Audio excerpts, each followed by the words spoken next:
Hey, what's going on, everyone? And welcome to the very first live stream as the rebranded Idea Studio. Thank you so much for taking the time to come and join me today. So I'm going to the chat real quick and see who we have. I know we already got a few guys in the house. I see we've got Hike, you're here, and Joe, you are here as well already. I'm really happy to have you guys early on. And Joe, thank you for the coffee. Joe supported the channel, bought me a coffee earlier today, so thank you so much. Said it was for the first episode. So Joe, that is the coffee you bought me pre. Hello, Joe. Hey, Joe's here. Hey, Jip. You can grab the mic and come over if you want. You go work first. Jib's gonna eat and then she'll jump on with us in a bit. So yeah, I wanted to have this live stream to discuss, what is going on with the rebrand, why I decided to change the name now. Joe says hi, babe. And I wanted to, and Joe Jib will come and join us after she has breakfast. She'll jump on the live stream with me because she's part of Idea Studio and this whole concept. And Joe, thank you for the coffee. I appreciate the early support with the rebrand, man. You've been a rock star, so I really appreciate it. Oh, Joe says you need cake. Joe says you need cake. Oh, she has cake for breakfast. Moon cake. Eating salted egg moon cake. Was that almonds inside of it? What's the white thing? Or is that just from the cut? Nice. It's it's a seed. Okay. From pumpkin. All right, go eat and then you can jump on. So yeah, I want to talk about the rebrand. Why switch from my name, Dana Bluin, to Idea Studio? After especially the channel's been around for years, but it was kind of dormant for a while, and I picked it back up. I decided to really kind of double down on it. And I was talking to Suburban Beard about this, to Josh, and I really want to use the channel, and I sent a message out to all the guys who support me on the buymeacoffee.com, letting them know as well, kind of explain to those guys a little bit earlier.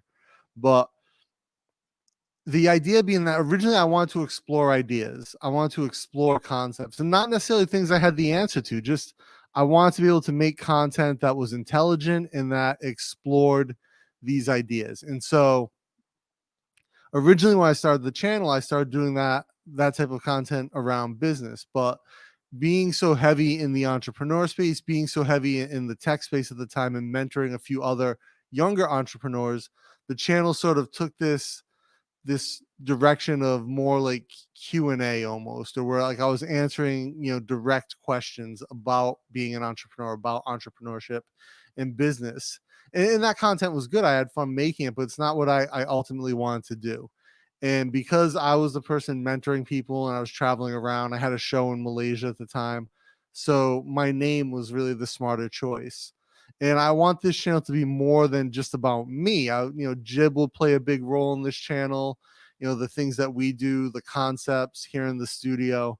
And I've got to credit Josh Suburban Beard with really helping me flush out the name, because we were talking about, like, I have the design studio. The design studio is a big part of my business, and I wanted it to be about design, but he was like, no, it's really about ideas. He's like, call it Idea Studio.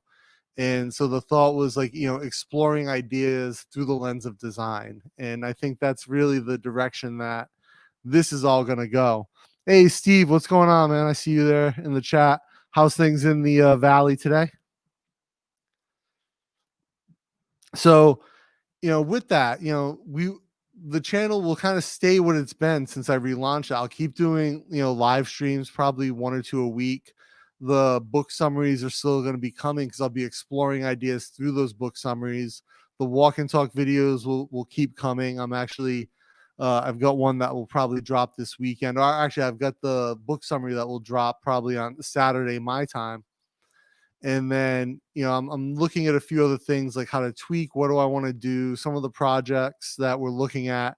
Jib and I are already talking about the bearded mask design that we discussed on one of the other live streams, and doing a whole piece of content around that design process, the idea of the process of design, and making the mask, and then it's again something that we'll make, and we'll put the pattern out there so other people can make it, and but we want to explore the process of how we did it, and get that out there into the world. So yeah, it's a big part of the rebrand. So from Dana Bluen to Idea Studio, we'll be exploring ideas and concepts and content, and making vlogs like the Fabric Hall, but also like going to other places and looking at different things. There's a few shops that Jib and I were talking about the other day, like where we could visit and explore those ideas.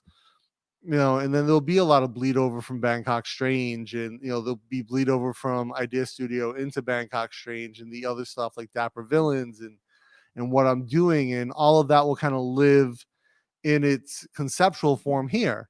And that was the big push for the overall rebrand. So Steve said we need an Idea Studio logo. Anything planned? Yeah, so I was playing around in Photoshop the other day and looking at some stuff. So if you look at the main channel, I changed the banner on the page and to be Idea Studio, but it's still the same concept, right? It's like ideas, design, insight, and ideas, and that's really the fundamental core of what it will be. But I was playing around in Photoshop and Illustrator with some logo concepts, and what do I want it to look like, and what do I want it to feel like as I flush it out. And I'm probably a few iterations away from what I want it to be. As a designer, I'm a big believer in an iterative process, right? I don't ever feel like I get it right on the first try. Very well, yeah, no, probably never have I designed something and been like, oh, this is perfect first time out. There's always iterations for me. There's always something that can be improved and tweaked and polished. And so that will be kind of how I go with the logo. And you guys are really part of this growth as well, because like with the rebrand, like, I'm excited to have all you guys here that you've been so supportive of the channel. And a big part of that is going to be going forward that, you'll have a lot of feedback and input in what I'm doing. Like I remember Patrick, I don't think he's on right now, but the other day he was asking, like, could I talk to an entrepreneur who came to Thailand with nothing and became successful? And so I was looking at, different people I could talk to in that regard, and who could I get to sort of pop in and talk. So I'm like working on that content. And so, getting feedback from you guys. And so I'll probably put like a poll up in the community section on the channel to ask for, feedback when I get one or two iterations deep on the logo. But yeah, I've got some ideas in mind. I've got some, I've always said at the end of my videos, take action, make ideas reality. And that came from when I first started with the channel, and it was about ideas. Take action, make your ideas reality. It's something I've always believed in, that you can't just have an idea and then sit back and like, oh, it would have been nice. That you have to take action. My whole career has been built around being the person to take action on those ideas and drive forward. So I'm looking at those elements, looking at the core values, like I said, design, you know ideas and innovation. Like where can I pull the core values out of Idea Studio and really make this unique and make this something that people are going to enjoy? Because ultimately, I want to share my experience and share, my thoughts on these things, but I want to do it in a way that engages you guys, engages the audience, to get the most out of it, and that's really key for me. But yes, logo will be coming for sure. Um, Again, like I said, it's an iterative process. And I'm lucky that, I'm not so lucky for Jib, because Jib's out of school at the moment because of COVID. But lucky for me that I have her here, and we've really been able to brainstorm. A big part of my process always is that Jib is someone who can challenge me from the perspective of design, of iteration, and we've always worked really well together in that regard. So her being a big part of the channel going forward is going to be really good. And again, it'll probably take a little bit less of a role come February, assuming she goes back to school in person in February until she finishes her program, which may be delayed now. We're not sure.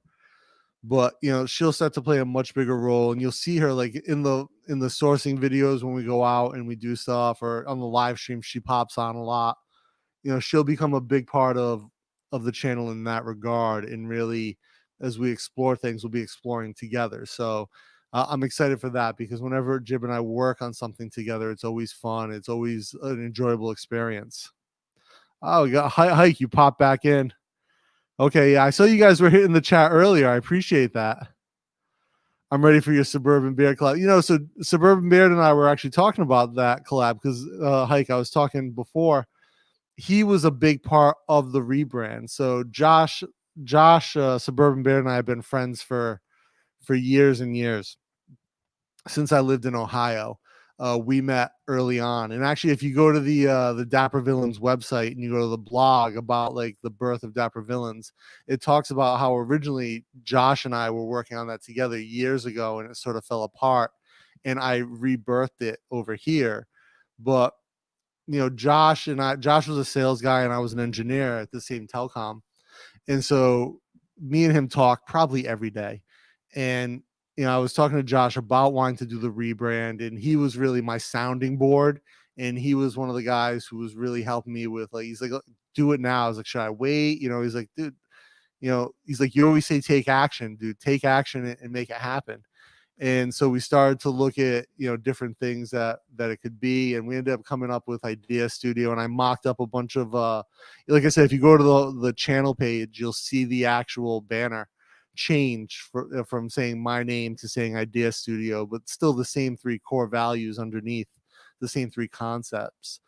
And so when Josh and I were having that conversation, it came down to, okay, what's it going to look like? What are we going to do? How am I going to talk about it? And we flushed that out, and I ended up buying the domain ideastudio.xyz. And so right now that just forwards to the YouTube channel, but I will park something there eventually. So, I'll be able to like put up more content there, put up blogs. I've got the buymeacoffee.com with the New England accent spelling of CAWEE. And that links just straight back to the buymeacoffee.com/Dana B page. So, and again, shout out to Joe for when he saw the update that got sent to supporters, he went out and bought me a coffee right away. So, big props to Joe on that regard. Always been there as a supporter. I appreciate you, brother.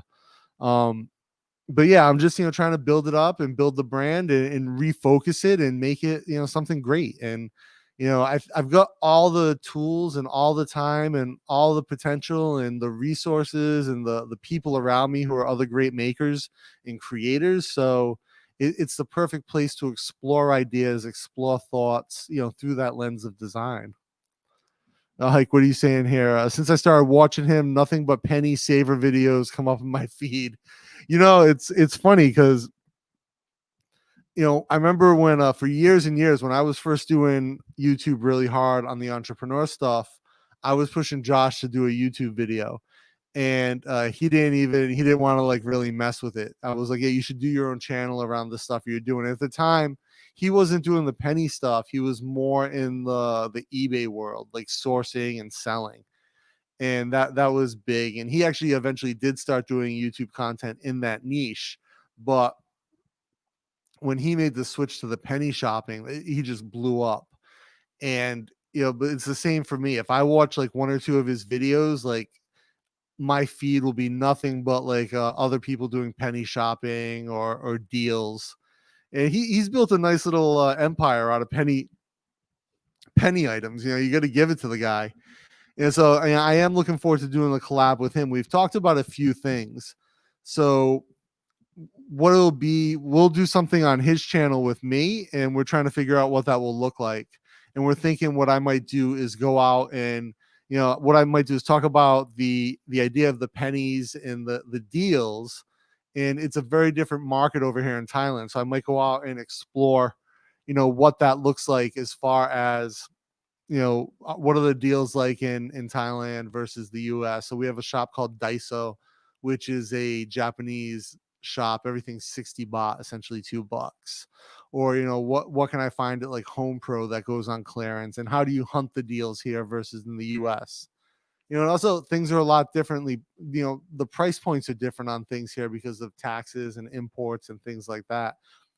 Camera gear in Thailand is ridiculously expensive. I think Mike and I have both talked about the cost of the GoPro previously, and if we bought it and shipped it to Thailand, it was cheaper than actually going to the shops here in Thailand and buying a GoPro 9. Is almost half the price. Is ridiculous. So there'll be an interesting concept to talk about the ideas and the parallels between the deal hunting Thailand and here, and that will probably live on his channel. And then on my channel, we'll explore more of the concepts behind all of that and consumerism and things of that nature. And essentially him as a business, because his business has had to change considerably over the years, from his primary focus on sourcing and reselling to the deals and the media becoming such a bigger part of it. And the same thing from Jib's perspective on her business, and we'll talk about this quite a bit on the channel, is her shift from being a maker. And Jib, actually, a lot of you guys might not know, Jib has a master's in nutrition from a university here, and she was a researcher at the top university in Thailand doing nutritional research, and made a shift. Jib's coming over here, which means I said something wrong and she's going to correct me. No, have a seat. Pull the chair up. I'm glad you're done with launch. I'll pull the mic over for Jib here, get her mic'd up. But the idea being that so Jib was a researcher before, and she ended up working as an international affairs research assistant, and ended up working as an international affairs officer at a university, and which was a horrible job. Like, they would call her at like 9 p.m. and be like, "Hey, I can't find this piece of paper," and she's in office. Yeah, and so I was teaching at the same faculty at the time. And I went in and talked to that professor the next day. I was like, "Don't ever call Jib at 9 p.m. again. Her workday ends at 5, and unless it's an emergency, don't call her at 9 and demand that she finds a piece of paper for you." And then the assistant dean called me and he's like, "Can we have a conversation? Did you go and talk to the professor about not calling?" I was like, "Yeah, he called her at 9 p.m. He's like, "Well, she works for the faculty and, she has to," and I'm like, "No, that's not how it works." And Jib ended up, quitting, starting her business and kind of going all in, and, really has done very well in the craft world in Thailand, I think. So, and we're partners with our design studio and the things that we do. So it's been I think a very fruitful partnership in the terms of creativity and design and collaboration. So I was talking to these guys about the rebrand. Oh yeah, thank you. Also keeping me from breaking stuff randomly around the house. But I was talking to these guys about the relaunch of the channel, the rebrand, and what we're going to look like going forward, and the exploration of ideas. And I'm kind of excited for the way it's going. And especially, I've got you here for at least another half month, assuming your school goes back. Assuming they're gonna reopen at the end of January, but the trend of disease now, I don't think they're gonna reopen soon, because they will restrict for like people who can come in. Now, let's see what happens. But I mean, the upside of that. So, yeah, I just got a coffee from Steve. Thank you so much, man. I appreciate it. Thank you. So yeah, there's a lot, and luckily, so if I have Jib here for a few months while she's not in school, it'll be a lot more content with Jib and I. Teachers say like they might like extend the graduation day, like because like the other two programs cannot study on like online. Yeah. So what are the I'll talk real quick about. Can I talk about the school real quick? Because I know say the name. I won't say the name. Okay. Because the school is actually like a old style school. Yeah, and they're very sensitive about public social media. Yes. And since Jib is still a student, I don't want to get too into it. But I'll say this: it's a Can I say? I can't say where it is, right? Should not. Should not.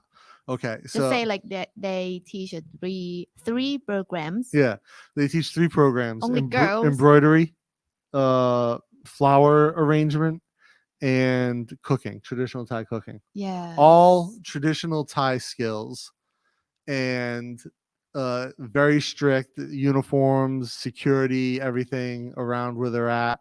But in a very old part of the city, I'll say that, Yes. near the river. And so every old part of the city is near the river. Bangkok is like always near the city because the Yeah, near old the time river. Yeah, we transport. use a boat. So when she graduates, we'll talk more about what it is and what the experience was. But because only she's the only program that can actually work on their projects at home. Yeah.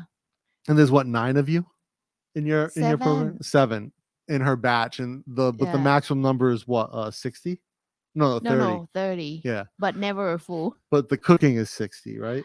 45. Okay. I think they might maybe they change the number of students because of they try to like make the class smaller so it's not too packed. Yeah, it's very competitive. So the programs are actually free. It's free to study there. Everything's covered. But it's super competitive. So for the cooking program, I would say. Especially that's the most, because that's the one that fills up. So it's like for candidate it's like 100 something and they pick just 45. Yeah. So not for me. I'm Yeah. not. And like I don't like to cook, as you know. I remember when Jib brought her portfolio, because she started studying embroidery just like a year before you applied. Just a year. And we put her. I made a book for her to put her portfolio, and we wrapped it with fabric. And so she brought it in, and they looked at it and like, Farang style. Yeah, it's Western style. So it's like let's say it's different. Yeah. I would say all art are beautiful, but it depends on like what style you're making. Yeah, these so are you have to follow very that. specific techniques too for the Thai style. Yeah, and the design aspects are obviously unique. So Hike talks about when we first started coming to Thailand, the night market scene fascinated him. So what about that? Like the food or the way, the culture around it? Because the culture around night markets is really interesting. This idea that also it's completely different from America, right? Like if I bought dinner every night in America, I'd be broke. What? Yeah, because it's so expensive compared to like cooking at home. The economics are reversed. Oh, okay. So you're saving on time, but your money doesn't go as far. Whereas here, if we go to the night market, if we don't want to cook, so now like when I cook the vegetables, I cook for like 2 or 3 meals, right? And so the economics are in our favor as far as like, okay, I cooked, it's like 10 baht per meal, not a big deal. But it's more than 10 baht. No, but I'm like 30 baht. Yeah, no, because I bought vegetable for years like a 90 something. But that was a mix of all the vegetables, not just for me. No. Yours too. Oh, okay, just for so let's say 30 baht per meal. But if we go to the night market, right, I could still spend 50, which would be cheap, right? But in the US, I might spend like $20 to buy dinner. Like Steve, who's on the chat here, he was talking about the cost of pizza in the Valley, right? And how Papa John's is such a good value there because most pizzas are like more than $20 for like a tray. Yeah, for one pizza, yeah. Hey. Yeah, like 600 baht per. Yeah, that's more than a half meter at Pala. Oh. So yeah, we probably will talk about the culture of night market, and just like that culture, it's also a social thing, which not so much now. But we need social distancing, so not really like. When we lived in Pachani Wet, and we had a really great night market behind our condo. There was a definite social aspect to going there just for us to see the same vendors every day and say, and they like, would say hi. Yeah, they know who you are, right? It's community, and then you see the people who go there and they just eat. There was a whole dine-in section, I'll call it, of the night market. I don't know how else you would describe sit and eat, right? Yeah, where you sit and eat, like in the very back, that row. And so there's the whole social aspect there, and like you just sort of sit like at your table, you share a table with everyone, and just these fold up metal tables, and everyone just kind of sits and has some beer and has some food, and that's it. some beer, a lot of beer. Depends on I which don't think they stall. sell beer there. No, people used to bring it from the 7-Eleven. So yeah, they have to Yeah. bought Yeah. it somewhere and At bring 7 it. We used to buy the smoothies. Remember the berry smoothie guy? Yeah, Yeah, strawberry. the two brothers. Oh, Stock, how you doing, man? Good morning. It's a good evening for you over there in Florida. What's the temp like? I got a few. So you and Joe are both Floridians, and then Hike, you're in Alabama, right? You call yourself or Arkansas, Alabama or Arkansas? I always forget. What's the temp like there? And then Hike says, I usually don't like shopping, but the market used to fascinate me. My interest American penny shoppers. Yeah, right. If you can get like a whole dinner for like $1.20 at the night market. So actually, I bought Jib chicken the other day, fried chicken from.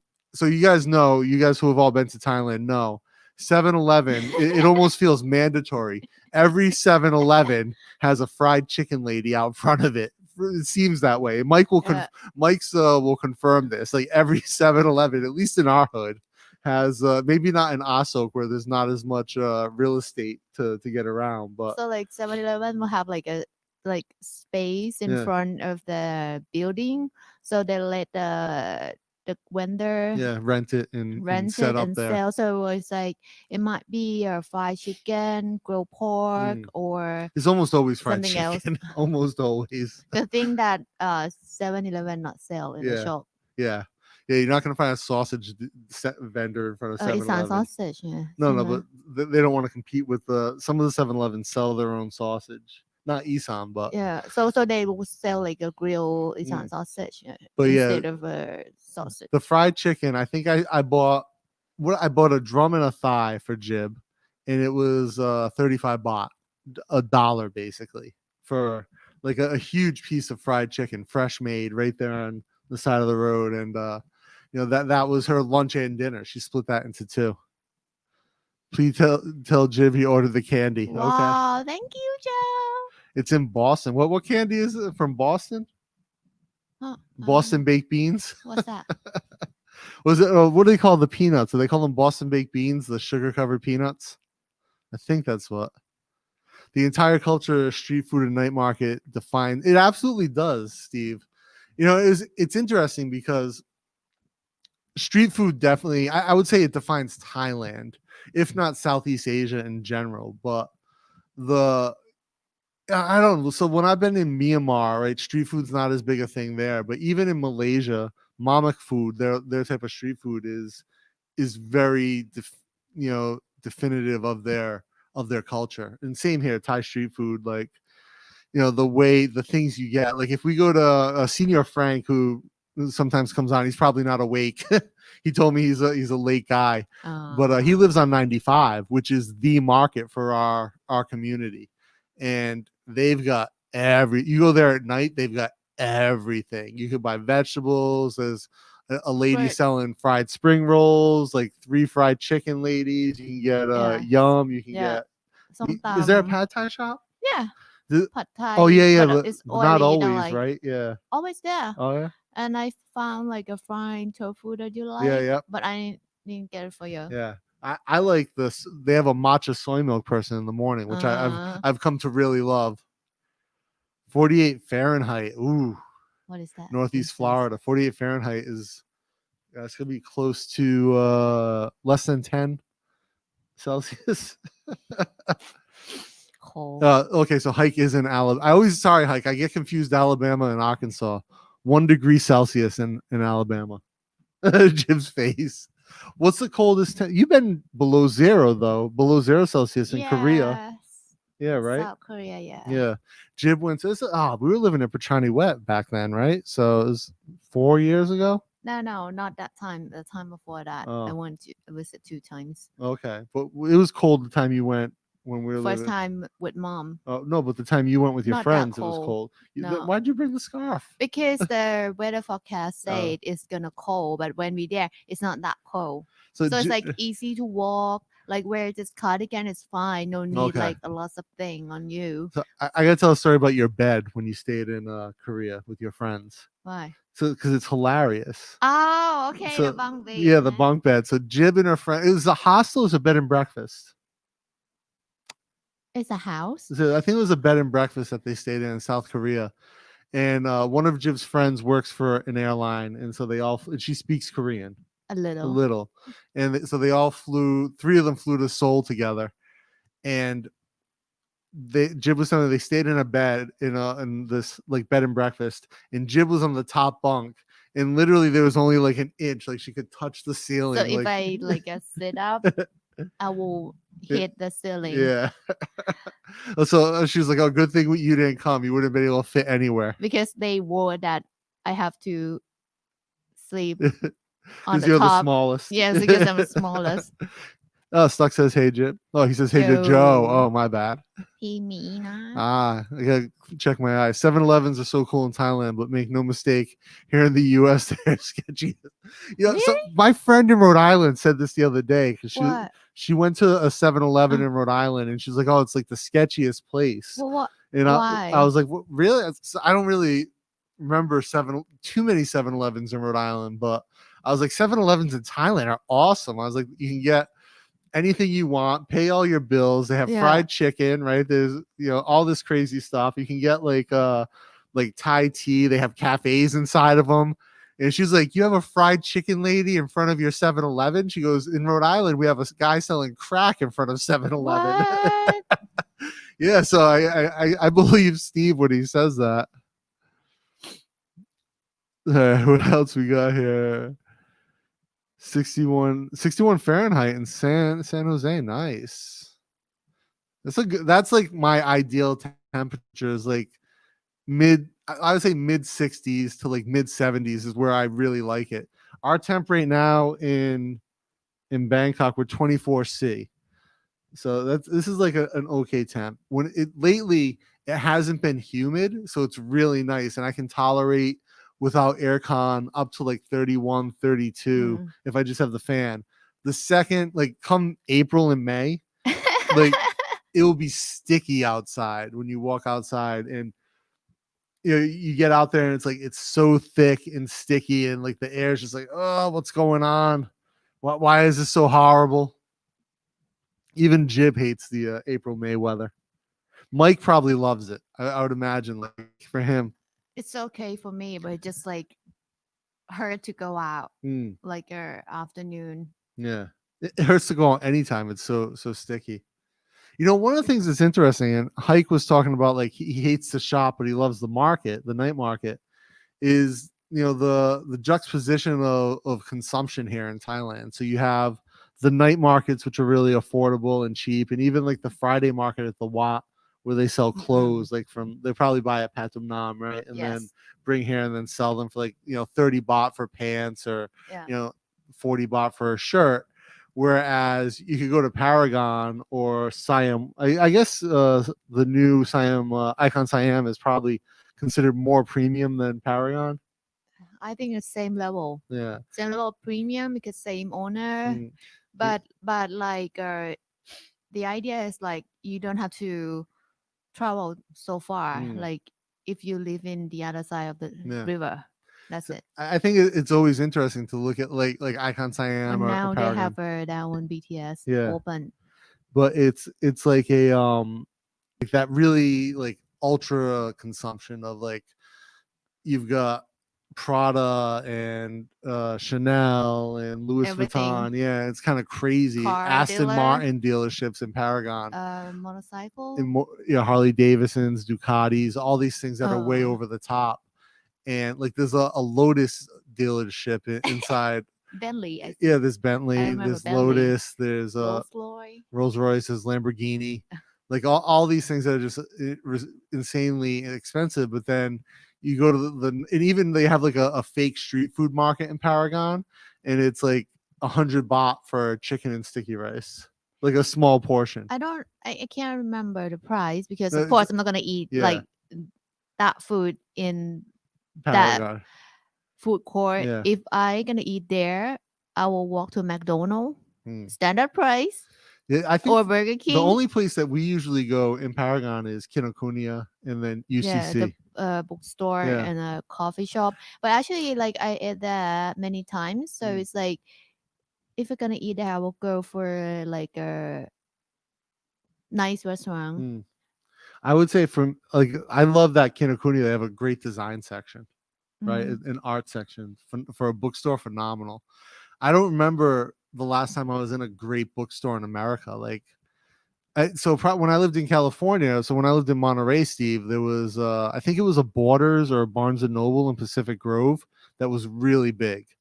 And before that, I lived in Boston, and in the late 90s, there was a place called Waterstone Books on Newbury Street that was just massive. And it was, I think it was 5 floors. It was huge. And it was such a great bookstore. And there was a Borders on Washington Street as well in Boston. But like, it's probably been more than a decade since I've been in like a fantastic bookstore in the US. And then the Kino here, the Kino at Paragon. I hate going to Paragon, but I love that Kino. Oh, it's bigger than like a bookstore in US. The ones now, because Amazon changed everything about books. So you guys just order book from Amazon and just Yeah, drop in front of your house. You don't enjoy the shop, like go and like we see used the to. book that, oh, I don't see it online. Let me take a look at We that. used to, but now only like at least where I live, when I lived in Cleveland, only really independent bookstores still existed because there was no big bookstores couldn't compete with Amazon's prices. Okay. And then if they can't compete on that, why are they still open? Oh, again, Yeah, like America is a very big country, so just yeah, like to make a bookstore cover every like city, every like mm, a resident area, maybe it's too much yeah, to invest in that. mm, But for Bangkok, let's say, yeah, just like okay, in a big shopping mall that people gonna go there to shop and go to Bang, yeah. go to like Density changes things. Population density yeah. obviously changes the economics of it. But if you go to like other province, you may Mm. not see like bookstore like Kina. This is so Hike says you can Mm. get good loaf bread in 7-Eleven, but not biscuits or cornbread. And Hike always says cornbread is the sign of a well-developed nation. But Why? it's true that 7-Eleven Cornbread does, at the yeah, yellow. with the I cornmeal. think not for me. It's really not to Thai taste. Like, But I think if you had Collins, right, with yeah, the but it's cheese and jalapenos and it's not bacon. wow Yeah, for it's not your me. wow factor. Yeah. Yeah. So here's the thing, Hike, that I think that in 7-Eleven you really can get like a lot of different bread, right? There's a lot of options for bread. But it's very Thai, the bread, or I would say it's more Japanese influence. A lot of milk in it in the ใช่ใช่ breads here, and they have a sweeter, milkier, more caramely taste. Especially if you toast it with the milk powder in it, it gets like a caramelization. Yeah. You can never find peanut butter or crackers. This peanut butter, I buy crackers from 7-Eleven all the time. They have อืม Ritz, and they have the Thai version called what, Rosie? something Yeah, similar, yeah, something similar. a little cheaper. Half the price. It's a half. Yeah, and I usually buy the Rosie ones because they're actually drier too. They're not as oily as the Ritz, Okay. so that they're nicer and they're half the price. They are clean in Thailand. In the U.S., you fight your way in the door. Aggressive homeless, drug dealers, thugs never go. But BKK, 7-Elevens 3 times every day. Yeah, no, I didn't. I guess I haven't been to too many 7-Elevens with homeless thugs in them in the U.S. But drug dealers, I'm sure it exists.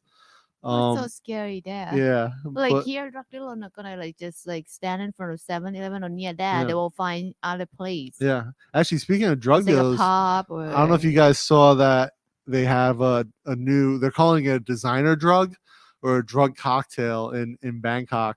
7 people died. oh more than that now. More than now. So they in Thai they Mm. call it K nom pong. Yeah, It's like a milk powder Yeah, K. It's like what is that? So Yeah. it's like the powder is like white powder. yeah. So It's they come in a straw and people just die after like one time. do they snort it or they smoke it I or don't know.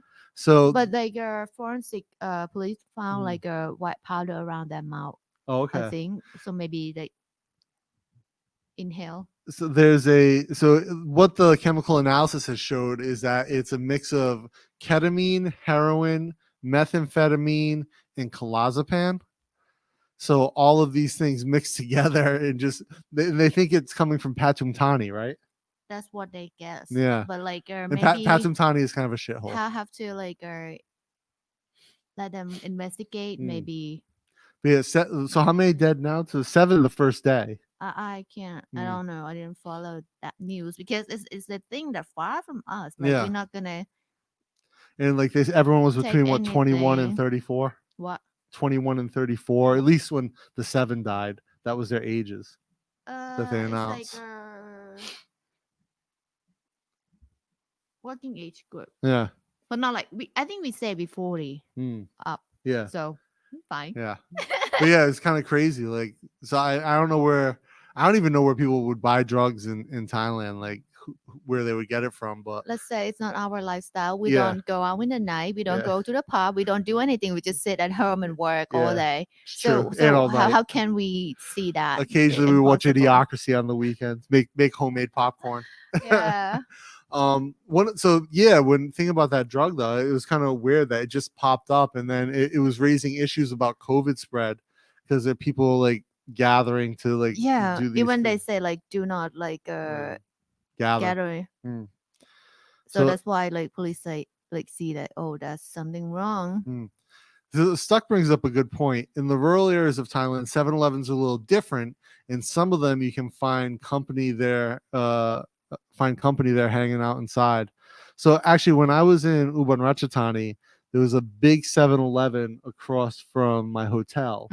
And you would have thought it was a Starbucks, like the big cafe inside the 7-Eleven. And like, yeah, people just hanging out. And, there was a kid in there working on his laptop in the cafe. And actually, we were in one the other day in Tonglaw that had a second floor. Yeah, that's the part that you can sit and eat there. Yeah. Like Well, it's closed now because yep. no food. Well, I because guess of COVID yeah. thing. They But have like a counter bar up top, like gonna sell like a coffee and like maybe some pastries from what I see. But that counter like closed because of they don't want people to sit there. But yeah, that was the first time I think I saw a 2-story 7-Eleven in Bangkok, the one in Tonglaw, across from Chameleon Hospital. I was having my to go see my ENT doctor, which I have to go back again next Tuesday. Yeah, so cleaning out. I've had issues with my ears for years. A lot of you guys who follow Bangkok Strange might remember I got an ear infection like once on air on a live stream, and I had to like stop and get it treated. But I used to get like 3 or 4 a year, and so now like the doctor found like some of the cells in my ear are like are in really rough shape because of all the ear infections I've had. So I'm like going back weekly to have them like remove some of that tissue, remove some of the buildup, and being treated. So it's working well though. I mean, I was on antibiotics for a little bit because of some inflammation, but now just using some topical drops. But yeah, great medical care here. Like spend an hour with a specialist costs like less than $60. So I mean, and Chameleon's pretty good hospital as far as plus the medicine. that includes that includes all the medicine. So medicine plus an hour with the doctor, less than $60, less than $50 actually. Last time, the first time was a little 1,000 something, 1,400, and but the first time was like 2,000 because lots of medicine. Yeah, a lot of medicine. So yeah, like every week go back and you spend time cleaning it out, vacuuming, scraping, abrading the skin. But yeah, the 7-Elevens in especially rural parts are definitely bigger and interesting. And in general, like the 7-Elevens, like you lived in Hangin when you were doing research. Yes. 7-Eleven was like the hub of that community. Not really. For the rural part, I think fresh market is still the heart of community. You see like a different age group go there, buy like fresh food. But 7-Eleven is like more about like a working age group and students. Yeah. But as you know, it's like only entertaining there for my team. So we kind of like collect the stamp, like to get the premium cheap stuff. What they call premium stuff. The folding plastic chair. No, premium. but it's come with the like a nice character. It's like it can be Disney Kitty, or Kitty, something lineman, something. But like it's like only entertain thing. Like we just like go there and see if we buy this thing, how many stamps we're gonna get. So we keep looking for the good deal, and we kind of Yeah.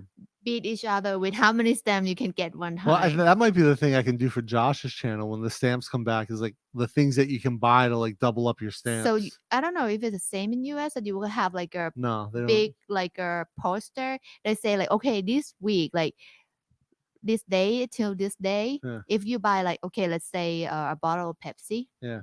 this size, you get like 3 stamp extra. Yeah.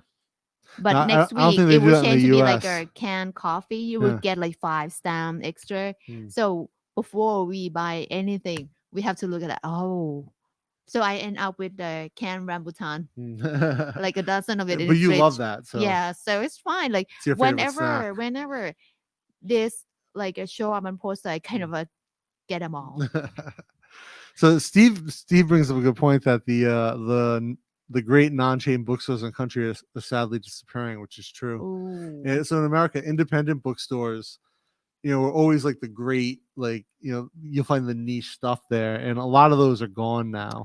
Oh dear. And again, Amazon, I don't want to say Amazon's to blame, right? Because Amazon obviously fills a need, or fills a niche that Well, people want, but that scale of business, if you're an independent book buyer or bookseller and you have a shop and a brick and mortar, it's very hard to compete with an online retailer that can sell things way below your cost. and can ship It can anywhere ship anywhere in the in world. US. And when you look at Amazon's logistics, like with their focus on 2-day delivery over 1-day delivery, it really drops their costs down. They're able to sell things really cheap. Oh. Yeah. Well, it's a good for customer, but not good for business competitor. Yeah. Joe goes to Books a Million, and Joe, we had one of those, and he goes every week. We had one of those in Cleveland when I lived there, and but it really sucked. It was not a good bookstore at all.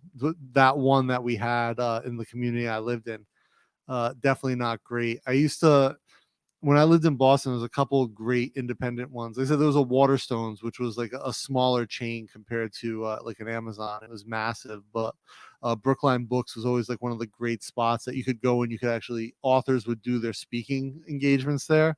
So a lot of authors will travel around the country, go to these small bookshops, and you can go if you have their book and get it signed, or you can hear them talk, and they'll read a section of their book.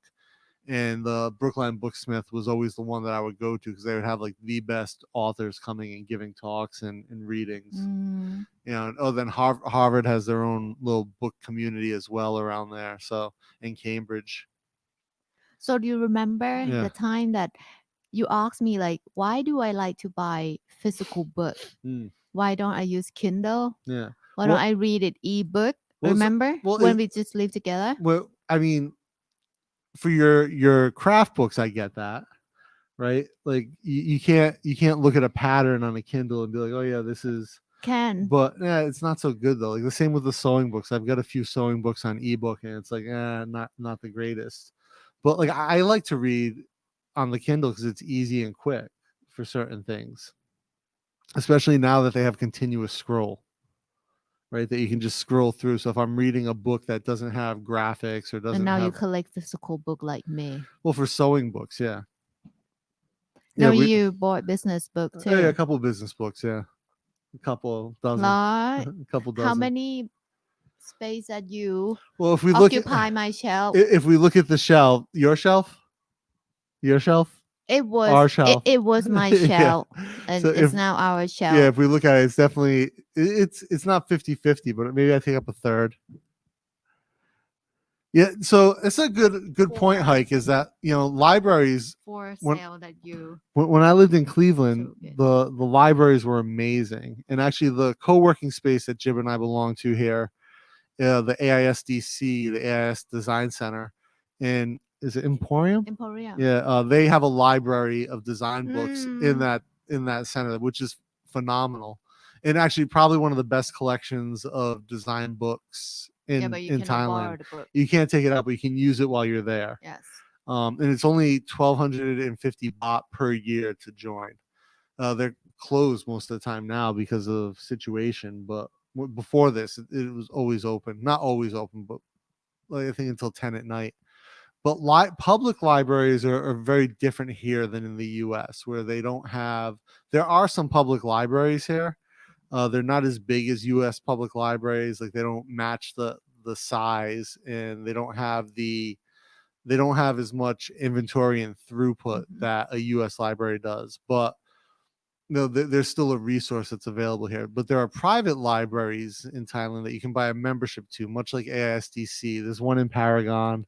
There's Nice. one in Central World. One in Central World, but not in Paragon. There's one in Paragon inside that kid zone area. Oh, really? I don't Yeah. know that. And why you walk to the kids zone? I was just walking around one day following that train. What train? The train that goes around. No, it's Central World. That's train. Central World. Yeah. No train in Paragon. That's why I say. Okay. Yeah. Okay. No, there's one in Paragon in It's one in Central World, not in Paragon. No, there's one in Paragon near the grocery store. Or at least there used to be. Grocery store? Yeah. But anyway, grocery is in the basement. No, on the top. The top is Central World. Oh, okay. Then I'm all messed That's up. called TK Park. I'm all messed up. So, then. guys, just so you know, when he referred to location here in Bangkok, before you go there, you can message me to confirm if it's there for sure, because you might go to different side of the city if you follow his direction. Very possible. But yeah, there are a lot of great private libraries that are very affordable in Bangkok, and there's a really big private library in near the palace as well. Private? Yeah, it's like a private club library. I forget the name of it, but it's near the palace, somewhere between the palace and Khao San. Oh, that's one. It's public. Oh, is that public? Public at the yellow building, right? Yeah. It's something like Bangkok something. It's called every Monday. No, but I thought you needed membership to. You might have to like have a membership for a year, but that's belong to Bangkok Metropolitans. So, but in the U.S. libraries, tons of resources, community resources, and I used to love the library and the Broadview Breck School Library when I lived in Cleveland. Here we use Google. Yeah, well, I mean, a little different, but when I lived in Boston, the Boston public libraries were phenomenal. That library system was amazing. Rhode Island had okay libraries when I was growing up, but like not really great infrastructure. But these libraries that make networks now, like these library networks, you can borrow books from other libraries, especially if you're doing unique research. Do you want to see your Thai National Library? I will tell you that, yeah, I would love to go to the Thai National Library. That'd be a great video. I don't know if you can film inside. We'll figure it out. Maybe you have to hold your phone. Don't say anything. Just walk around with it. I'll tell you that the university libraries, some of them are really good and some of them are really bad here in Thailand. So, the library at SIT was pretty shitty. Huh? Yeah, just full of like old research, not a ton of like really great books. Library staff was really good. Maybe like they focus more on like a e-journal, e-thesis. But the one at Tapajan's amazing. It's like old style. Yeah. And let's say that's count as a main campus. Hey, Token, how's it going, man? Token Nomad. He says the bookstores are dead. There's still a small secondhand bookstore right around the corner from my house. We have a Kinokuniya bookstores here too. Nice. There's a nice secondhand bookstore in, I think it's Prakanong, that sells Japanese books. There are many places here in Bangkok that sell a secondhand. Yeah, but I mean, the one it's like in Prakanong is just stacked. Prakanong is like Japanese only. Yeah, Japanese only. Plus the normal Barnes and so is Barnes and Noble still around in the U.S.? 2-day-old cornbread. What is that? Cornbread that's 2 days old. Why? I don't know. Why do you like it so old, Joe? Why don't you eat it fresh? Saturday, I checked out the Ready Player 2 by Ernest Cline for free. Buying it from Amazon is $18. Cash wise, man, like if you can borrow books from the library, obviously, from a cash perspective, you're saving so much. Is it similar to the movie Ready Player One? I think it's a sequel. Okay, I didn't watch that yet. So the Ready Player One's a very famous sci-fi book. Oh, it's a book? Yeah. Oh. I call that Lubitsch. What's that?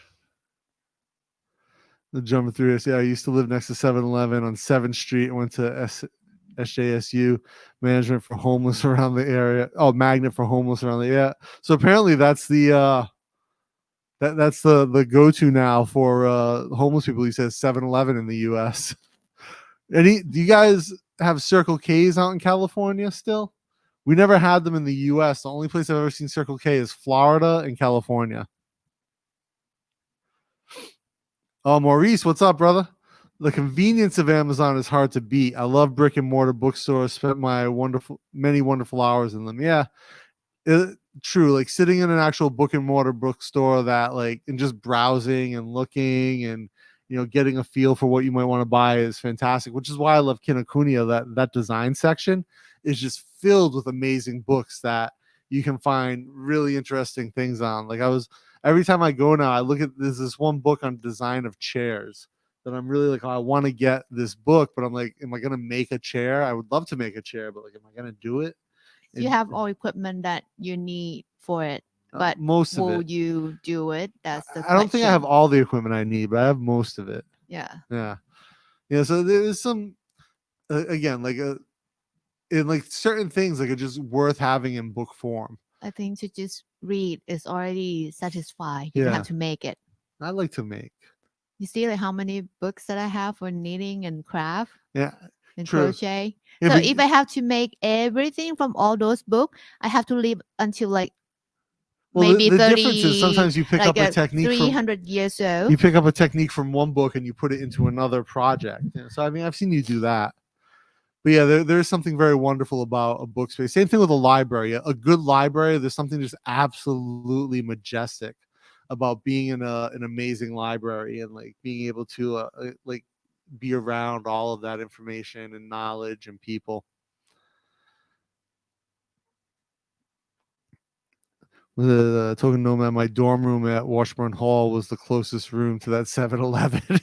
Oh, they're talking about the 7-Elevens. Hike says your area doing curbside service at least, meaning you drive there and they give you your book outside the curb. Also, Steve was saying their libraries are closed, but some of them I guess are doing that the curbside, at least keeping the librarians busy. But yeah, it's got to be tough. I know that the library I belong to, or that I would go to in Cleveland, had an ebook lending program as well, where you could get a book delivered to your Kindle, and they had some type of timer on the thing, so you could borrow it and you have 2 weeks to read it on your Kindle, and then it would deactivate. Oh. And that was kind of a cool service, and it allowed them to have more books in inventory. I remember the librarian explained to me the cost of what the cost was of that is a couple pennies every time someone borrowed it. So in the short term, it's less, but could be a little bit more expensive long term, but they could have more books in inventory overall. It was an interesting model. No curbside service, but you can wait in an outdoor line if you reserve. Oh, that's cool that you can wait and if you reserve a book, just hang out. I remember when I was in high school, you could rent movies on VHS or borrow movies on VHS from the library, which is cool because they had a bunch of older stuff that you couldn't necessarily get at a Blockbuster, when they still had brick and mortar Blockbusters in the 90s. And I would always get these old sci-fi movies from the library and go home and watch them on the weekends. Oh, when I was young, I want to be a librarian. Really? I could see you being a librarian, babe. You definitely you could do that. I feel I like to wrap the book, the plastic cover, and stamp the date at the back of the book. There's a lot more to read all day. A lot more to being a librarians don't get to read all day. There's a lot more to being a librarian than that. I know. One of my friends has a master's degree in library science. Wow. He does he basically does database administration for a library in Connecticut. Okay. Yeah, I would agree, Hike. Libraries really are the best deal ever as far as access to everything. I remember, so I used to go to the library in Greenwich, Connecticut, which, if you guys know, Greenwich is super rich area, and I would go down there and on the weekends to Greenwich, and I'd spend some time at the library, usually on Fridays, and they had a Bloomberg trading station, a real-time Bloomberg trading station in the Greenwich Library. All of their chairs in the Greenwich Library were the Herman Miller Aeron chairs. It's the first time I had used The one. expensive one? Yeah, they're not cheap. And like every chair is that. It was a great library. There's a Dunkin' Donuts next door. And I remember I went over to Dunkin' Donuts to grab some lunch one day. And these two women pulled up in their Bentley convertible to go through the drive-thru at Dunkin' Donuts. And something about the juxtaposition of seeing like a Dunkin' Donuts with a Bentley convertible in the drive-thru was like kind of interesting. But yeah, just a great library, great space to work out of. So I used to, like, when I was there in Greenwich, I would go and work out of the library all weekend and just, study and do work and bang out some stuff. But the fact that they had a Bloomberg trading station there, which I think had a cost of $10,000 a month for the service, something around that, was crazy. And people would come in and use it and use the Bloomberg station. And you could just walk up and use it. It was fantastic. I played around with it a little bit. It was a little bit beyond my my understanding of things. Bay Area has had some great independent bookstores in San Francisco, Berkeley, Menlo Park. Can't talk. Sorry about that. I'm getting behind on comments here. Wow. Real physical books are the best. Yeah, there's definitely something token. There's definitely something tactile about a great sort of sensory experience about reading a physical book. And I know Jib agrees. One of the things they do here is they wrap the books, or they used to wrap the books in acetate in like a plastic cover, and I hate it. And I love it. Jib loves it, and because someone like to put coffee mark on the book. And Jib will freak out when I take the covers off if they put it on. And he put his coffee mark on my book. Jib will sells books in her business, like knit and crochet books that she'll sell to her customers. And now that the bookstores don't wrap them anymore, she went and got her own wraps for them. And like people love that. Yes, it is. You can see how shiny it is. It says it's covered in this I think it's like an acid-free plastic. Like if you're a comic book guy back in the day, we used to always put them in the bags. But yeah, so a lot of these books, like her customers will buy. It's not as nice as touching the paper. But it's like protected from water. Hate the player, hate the game. What's going on, man? Amazon undercuts retailers by taking short-term profit losses and in turn put them out of business. That's the long-term profit plan of greedy Bezos. Oh. Yeah, I've probably talked about this before on here, but I used to work back in the 90s until 2001. I worked for a company called Cosmo, which was primarily invested in by Amazon. So Cosmo with a K, Cosmo.com. And I worked in their Boston office, and they essentially, as being like a huge investment, like tens of millions from Amazon, they sort of took the same approach. It was undercut the market, take losses at first, and then especially because Cosmo couldn't buy in volume for the things they were selling, and then run competitors out of business. But I have friends who work at Amazon, and they say that just the sheer volume that Amazon actually buys at really gives them leverage to buy at lower costs and allows them to, they buy stuff, or they can sell stuff at retail at a lower price than what it costs some smaller retailers to buy the item. That's how crazy powerful they are. And the same is true for Walmart. I have friends who sell product to Walmart, and Walmart will leverage the shit out of you as far as like trying to get price down. And they can just order such huge volumes and hold it if it's a non-perishable. A large public library system I knew this was coming. It was a sign of a well-developed nation. Alabama has good libraries. Yeah, although, Hike, I've been to Alabama, man. I'm not sure how well-developed it is. You guys got cornbread. You got libraries. I mean, it meets your criteria, but I don't know, man. Alabama. You got they have cities, right? Mobile and stuff, but I'm sure they're great, but none of the parts of Alabama I've been to I would count as well developed. But like I grew up in Rhode Island, right? There's parts of Rhode Island that you wouldn't consider well developed. It's a small northeastern state, so it's different everywhere. But the South has these big open areas that are very unique, Alabama amongst them. When I get there, I can do this show and do what I do. All right. Token of it, yes. There are at least 3 different Barnes and Nobles within 50. Wow, 3 different Barnes. Wow, man, I had no idea they were that abundant still. I thought all the bookstores, like I said, when I lived in Cleveland, maybe Clevelandites just don't read as much, but there was definitely a lack of bookstores where I lived. So Barnes and Noble sell like every type of books? Just about, yeah. Do they have craft? Oh, sure. Not as big a section as, say, like Kino. It's not that I remember. Law. Yeah. Okay. Oh, so Stuck, you can't remember the last time you read a fiction book, really? I said reading fiction's a great pleasure for me, at least. I love, especially sci-fi. But even like graphic novels, I still read a lot of graphic novels when I get the chance. It's more dry cornbread.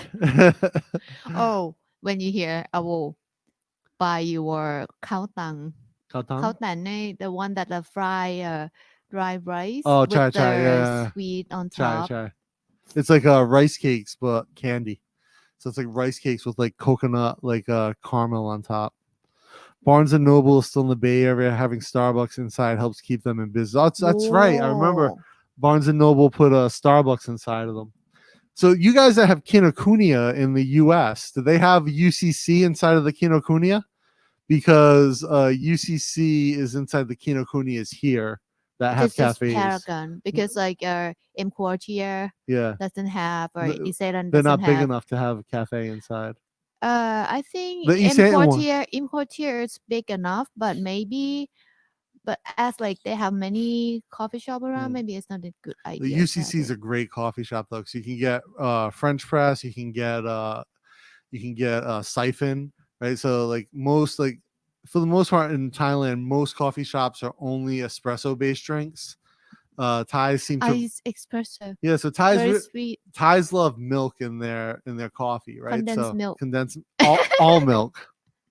Do you have condensed milk in US recipe? Not usually. I remember Adrian very impressed when she had Thai milk tea and because it's sugar and condensed milk and toast with the butter, sugar, and condensed milk on top. And she asked, "What is that?" She wanted to get it. Yeah.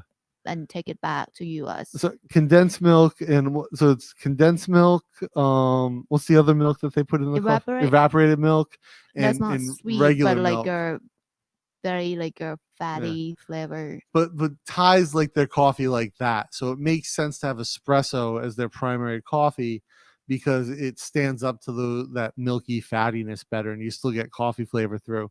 But I don't like, I like black coffee, so I like I prefer either a pour over or an immersion brew, like a French press or a siphon, and so UCC is perfect for me.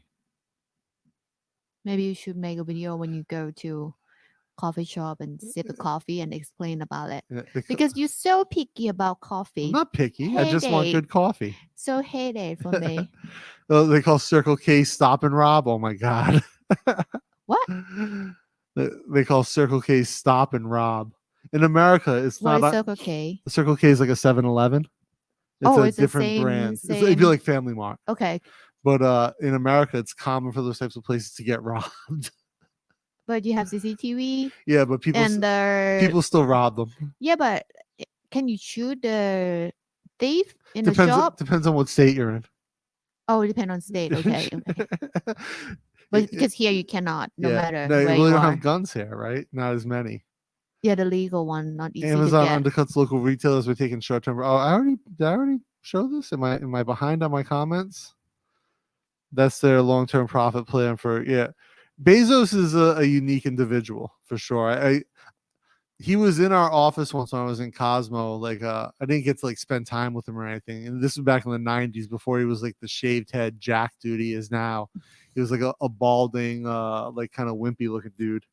But it's a very, very smart guy, and the team around him is very smart. Amazon won't take the market here because the shipping Yeah. cost is like Even a from Japan. lot. So I've ordered stuff from the US from Amazon. It's crazy expensive to ship. And even from Japan, Yeah, Amazon Japan, expensive. it's very Because expensive to I ship. checked the price Yeah. for the craft book because most of my craft books are in Japanese Jib learned language. Japanese just so that So I just so can she read. can read the craft books. Not yet, but in the future, Yeah.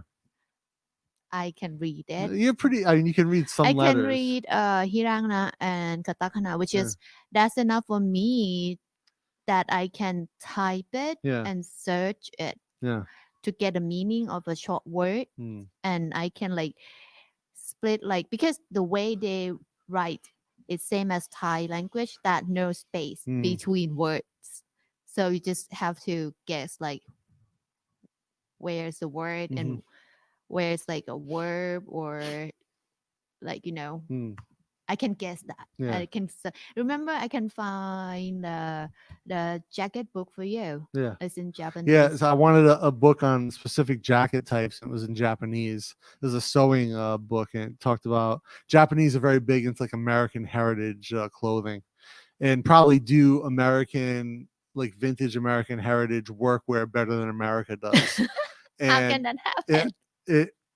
It's the way Japanese approach anything, right? They do it until they perfect it. Yeah. And so I wanted this one book because I was working on a jacket design, and Jib actually found the book for me and was able to like search it in Japanese in the Kino site. So, and only like I've been living here 8 years. I struggle with Thai. She took a year of Japanese classes like a few times a week, and she'd read in the freaking language. 7-Eleven and Waffle House have drug dealers and drug addicts with hose. What hose? I think you expect prostitutes. I think you expect that at Waffle House, though. I mean, 7-Eleven, not so much. For me, at least. Bear, those Harry Potter pens looked like a good deal. So, Hike, do you have a Dollar General in Alabama? If so, then maybe we got to get Suburban Bear to do a road trip to Alabama to hit up some Dollar Generals. Alabama can't be that far from Ohio. Josh, you could drive it in a day in the element. A Dollar General. And of course, libraries. So it's a 30 baht. What? Wait.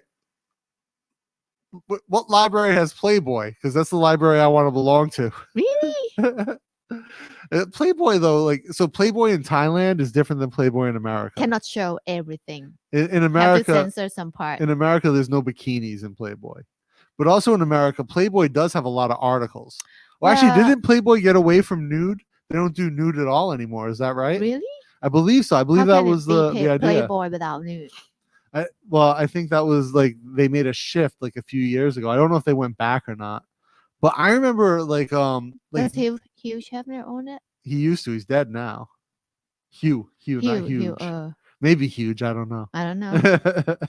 But there was there was actually really good articles in Playboy. People always joked about like, oh, I read it for the articles, but like there were really good people, like really good writers who wrote articles for Playboy. I was always like, so for Playboy, I remember the guy Hugh Hefner with like all his girlfriends stand next to him, and like the big mansion. That's what I remember. And like it has to be like the like a bunny bunny headband. ears. So we know a couple girls who have been in Playboy Thailand.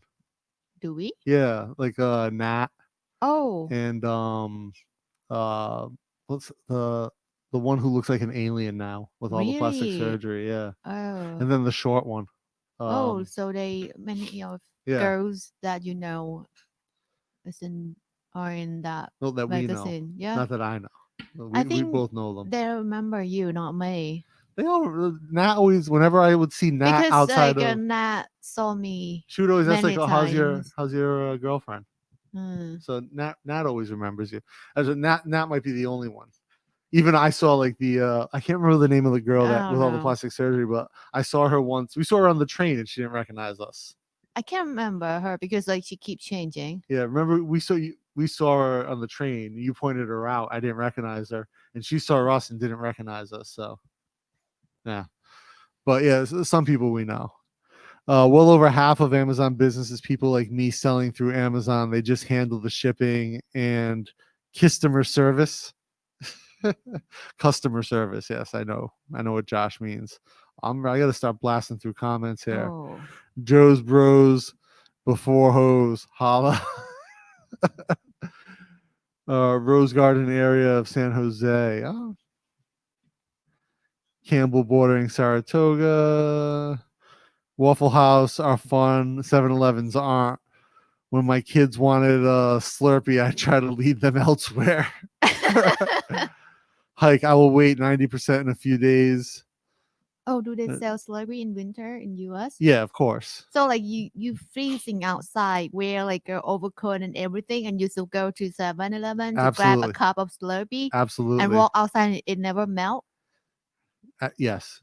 Yeah. No, it will still melt, but. Are you sure? Yeah, but like if you put it there, sometimes the Slurpee in the winter is good. So I still can't I tried a few times to get the Dollar General app to load up here. It won't even load in Thailand.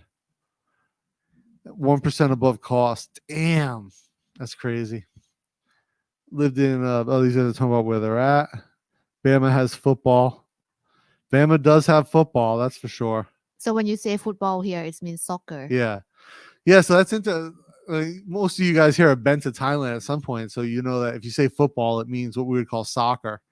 The rest of the world calls it football. It takes time for me to understand that, you know, because like when we had an English class in school, it would say like football or American football.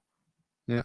Sometimes teachers say like soccer, but it's not really like, because I think like it's a British, right? Yeah. So, so Joe has 2 Barnes and Nobles within 20 minutes. So they are more prominent than I thought. Token nomad. They would smoke joints and go to the tower and hit the Taco Bravo. Oh my. Steve too. In Alabama, when I go to McDonald's, I get plenty of napkins without asking. Peanut butter and crackers are easy to find. Good libraries, cornbread is solid, ready, made at Walmart, bakery aisle. Sounds good. They still wouldn't want to live in Alabama. They might think you're like Native American or something. Do I look like Native American? I don't have nose. It's just a joke. Maybe. I have not been in a Kinnikuni here at least 10 years. There's only one location I'm aware of. I know that there's a few kinos in the U.S. There's a big one in Malaysia at KLCC. Yeah, remember that one? Yeah. And my membership card not work there. Yeah, the membership is by country. So like we were in, I was when I had a show with EFM, we had a whole media set up at KLCC for the Global Entrepreneurship Summit. And that's where I interviewed Michio Kaku. So I interviewed Michio Kaku in front of a live audience in this like glass radio station. This mobile radio booth we set up. And so like Michio Kaku gave his keynote address at the event, and then his handlers brought him right to my station. And so Jib was like in the front. She was going to watch the event because they had like a little area set, but you could stand there. And as soon as he came into the station, all the people that followed him from the keynote like rushed in, and Jib got pushed to the back. And like maybe halfway back, there's maybe like 1,000 people watching us do this interview. Oh, the first one? Yeah, with Michio at the all the geek guys pushed me back to the third row, like at the back. It's like, what happened? And so when I turned around after we did the interview, and his handlers ended my interview early because he had to get to a lunch. And so I turned around and I took a selfie, and Jib, you can see Jib's head poking out in like the third row in the back. Yeah, at the back, like that. And then Jib was like, you said like someone was like, oh, I'm so pissed he's gonna take a selfie with Michio Kaku. Yeah. It was an okay interview. He definitely has a character that he plays.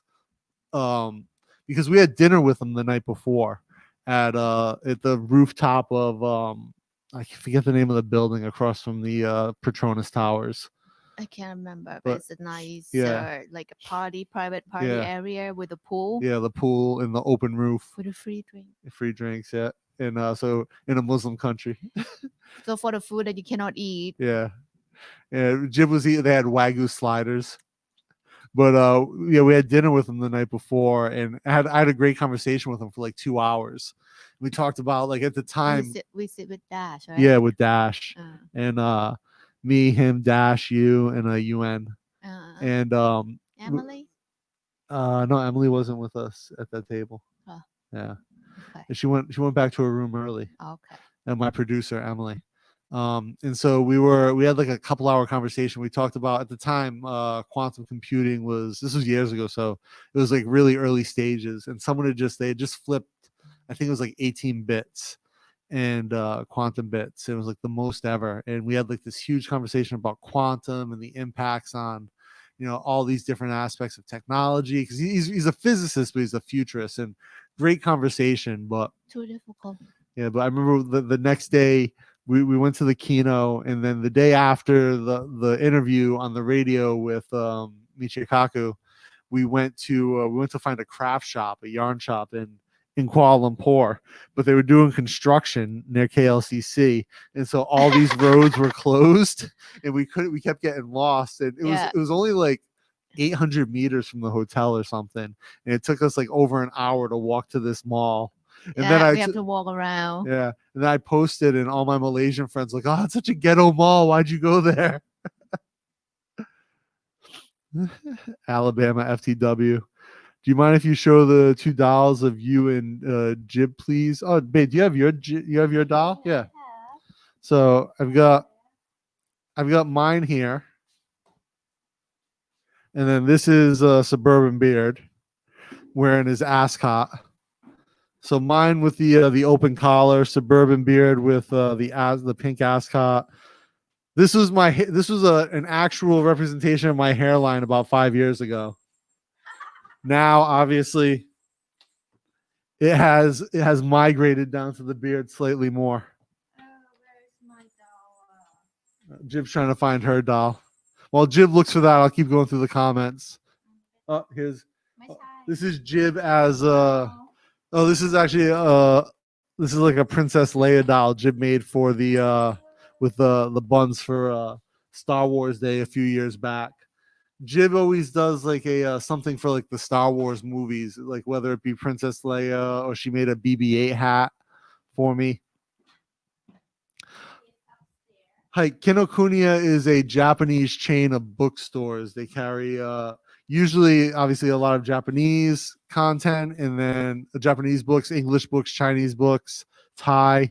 And it's one of the bookstores that if you go to it here in Bangkok, they have like a English speaking staff that can help you. They have Japanese speaking staff. And so like whatever section books that you're looking for, the staff will speak that language. Oh yeah. So Token Nomad answered. Yeah, many of them here in Bangkok. There's that I can think of at least 3 between here in Siam, right? So there's in Quartier, there is Central World inside Isaitan, and there's the one in Siam Paragon. Siam Paragon is probably my favorite just because of the design section, but the one in Quartier is the easiest to get to. Okay, here's Jib.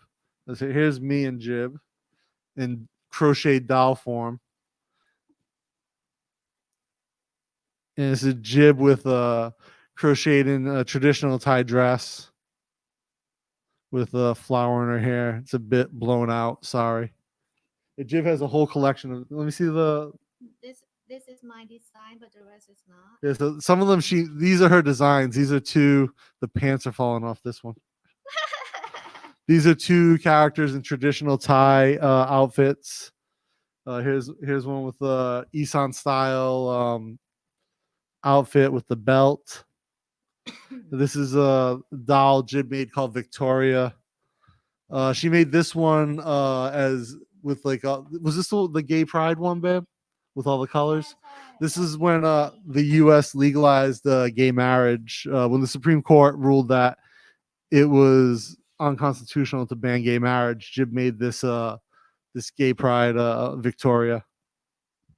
So yeah, many you call this. What's the style of crochet for this? Amigurumi. Amigurumi is the style.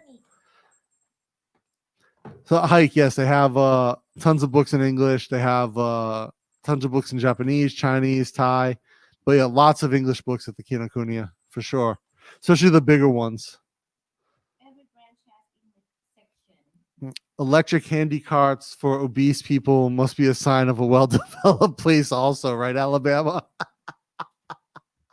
I want to just leave this up permanently stuck. This is a great comment. Electric carts for obese people must be a sign of a well-developed nation.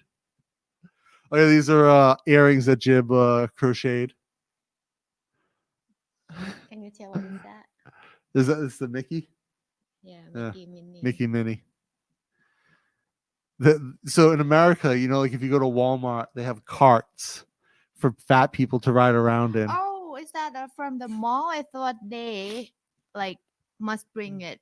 No, they have them there for the fat people to ride in around the store. So it's like instead of a kid cart. Yeah. Yeah, you don't see those here. We have kid cart. Yeah, they have kid old fat person electric cart. We have great coffee in Alabama too. Good McCafes, Folgers, and Maxwell House. We're gonna have to have a conversation, Hike, about what good coffee is and how you define it, because none of the things you listed would qualify as good coffee. I hate to say it. You see, he's picky for coffee. Not picky. I just, I like good coffee. Our fat people have evolved. Drive up delivery and home delivery. Yeah, DoorDash has changed the fat person game, right? Like the classic scene in Karate Kid where they go into the 50s cafe. Classic Americana. Classic. Where are we at here? Dollar General, probably a few thousand Dollar Generals in Alabama or Florida. Florida probably is talking about Dollar General and Dollar Tree. Okay, I guess it's Suburban Beard, man. You have to do a road trip, dude. You have to get down to Alabama and Florida. Tree. Dollar Tree is a story. Everything's $1. So like, we have Daiso here. It's like 60 baht. So in America, we have shops where everything's $1. Dollar General, Dollar Tree. It's like everything's $1.99. Wow, very cheap. Yeah, but you get what you pay for. In Japan, they have like a 100 yen for the shop.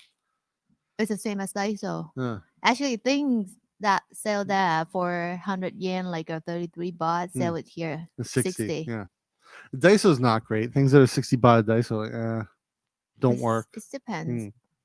If you get like a bowl or a cup, that's like fine. Yeah, it's true. I bought Daiso. Like I've bought cups from Daiso. It's not bad. But I bought like a card reader at Daiso and it didn't work. Yeah, like electronic thing. I'm not gonna buy it from there. I bought earphones at Daiso. It didn't work. So don't buy like electronic things, but like the simple thing that cute, it's okay. Yeah. So Playboy had many Pulitzer Prize winners writing for it. Yeah. I mean, some great writers writing for the American Playboy, right? It's like, so you buy Playboy magazine to read article or to look at a photo? No one buys it to read the articles, right? But it's a benefit, a side benefit of getting Playboy. Actually, I remember, oh God, there was it was in a movie once, but I think someone had told me this was true, that Playboy used to be the widest distributed magazine in Braille. What's that? Braille's like how blind people read. Oh, Axon Bill. So yeah, you can touch it and yeah. Family Dollar. All right, Suburban Beard, man. When are you making this trip to Bama to do some penny shopping? I have Filipino friends in Ohio that get mistaken for American Indian. Yeah, see this? Really? Yeah, like in the Midwest, like on the coast. So here's the thing: like if you live somewhere with a lot of other Asian people or a big mix of nationalities, people will know you're Asian, right? Anywhere on the coast or major city somewhere, you should be okay. But it's a reality that if you're Asian and you go to like rural Ohio or anywhere like Alabama, Wyoming, somewhere like that, they're probably going to think you're Native American, right? Just because you have tan skin and you don't look white. Really? Yeah, you don't look like a European and you got some tan skin. Y'all must be some Native Americans, some Indian. Fine. It's almost like Native Americans have almost like they have shared ancestors, right? Maybe. It's very, I mean, very likely, right? I remember, So maybe before their like the big plate crack and split like the continent. So Neil deGrasse Tyson gave a talk online. It was really interesting. He was talking about, when Europeans colonized America, it was they, of course, all the bad shit that happened then, but also one of the positive things was that they reconnected these two parts of of Homo sapien that had been separated for however many thousands of years because of the migration path that Native Americans took to get to that continent, and it couldn't be replicated until they could cross the ocean. And so all these Europeans and Native Americans have been separated by a body of water, and then when they came, they reconverged the species. So an interesting scientific look at how it would, the way to look at it. Joe wants to know, how long does it take to make a doll? It's like a Victoria sized doll or a Dapper villain sized doll there. If there's a pattern that I just follow it with that size, like one day maybe can make two, but if I have to create a decoration part for that, it might be like one a day because I have to try it, like do and redo. The iteration process of the design, or maybe 2 days. It depends on. So when you designed the two Thai ones, that was a week of work. Yes, the Thai because it's girl. like legs and arms. Yeah, it's bigger. The Victoria is the roll bottom, like a round. So no, Hike. She designed that doll when the American Supreme Court ruled that gay marriage was legal everywhere. So that's when she designed that Victoria doll. In Thailand, gay marriage is technically still illegal. But you still you can have like a wedding party. Yeah. Like you can be like open here. Yeah, for sure. But legal, like can you sign for your couple? No, it's not count. I remember I was at Impact. This is when I first got here, and it was like they do like these big sales conventions, and they sell like everything, right? Like, and it was a home one, so there was even a whole house built inside Impact that you could buy, like an old style Thai wood house inside Impact, and you could buy it. But they were selling wedding packages, and I remember one of the women was like, that was doing the sales. You know how they have like the get up and talk. It's like, oh, if it's a gay couple, get 20% discount on your wedding package. And this was 7 years ago. No. So I mean, Thailand's been very open for a long time, but it's just not legal. And who knows if it ever will be or not. Maybe it will. I think it'll be legal here before anywhere else in Southeast Asia. Maybe. Definitely before Malaysia. Right. My very first trip to Kawasaki factory was on the phone with the home office, and the Thai guys came in with a stack of Thai Playboy and Penthouse, and they threw it on the desk like it was nothing. Yeah, because in Thailand, Playboy doesn't have nudity in it. There's no nude photos in it's nude, but have to pose like cover important part. Is it nude, really? We call it nude, but not show everything. I've only seen one Thai Playboy that one of the FMD guys had, because it had the ring girl in it, and they were topless, but they all had bottoms on. No, can take bottom off, but not show it clearly. But have to like a twist your leg to hide it a little bit, like not see it clearly. It's like America in the 1950s. Yeah, we should watch The People versus Larry Flint. What's that? Larry Flint's the founder of Hustler magazine. Which is? It's like a Playboy with like just full on sex in the magazine. Something full on sex more than Playboy? No, like penetration. What's that? Like doing it, guys and women, like. And why you have that magazine like that? And he got arrested a bunch of times, and he ended up winning battles in court defending the First Amendment, the freedom of speech. Oh. Yeah. It's interesting. Woody Harrelson plays him. Woody Harrelson's always brilliant. Woody Harrelson is actor? Yeah, Woody bald. Harrelson. Zombieland. Okay. Jib. Oh, I'm surprised I stumped Jib there. Jib almost always knows every actor. It was like, what the fuck? It freaked out, but then they said it was okay to keep that in the office. Yeah, it's fine, man. Fine. Thai Playboy, no problem. Throw it on the table. Keep it in the waiting room for guests. That is not a true statement, Hike. I'm not even gonna say it because the video will get like ripped off YouTube. That's horrible. That's like insurrection on the coffee world. Yeah, hate the player, hate the game is right, you sicko. No one should be drinking Folgers. Burnt ass coffee. Why? It's like gross, like too dark. Yeah. What? Too dark. Yeah. So Folgers is like mass produced coffee in the US. Okay. And to keep it consistent, they roast it until it burns. Oh, so to get a same flavor every time. So it's always like too bitter, too burnt. Like you're never gonna get fine developed like fruit flavors so maybe it's or good caramel for notes. it's good for iced coffee here. If you're gonna add milk and sugar to your coffee, that's the coffee you drink because Yeah. you're ruining the flavor anyway. Right. But if I'm making coffee, I'm gonna have my medium roast, northern Thai beans that I grind and brew it like a very specific temperature for a very specific time. Jib hated coffee before we started dating. And then I didn't hate it, but like I can drink like if like I have a meeting at a coffee shop, I can drink coffee or tea or chocolate drink. I don't mind. But you, the one who make coffee, and now you like it.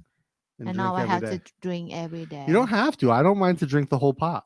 No, it's like if I don't drink coffee, I feel sleepy. That's why I have to drink every day.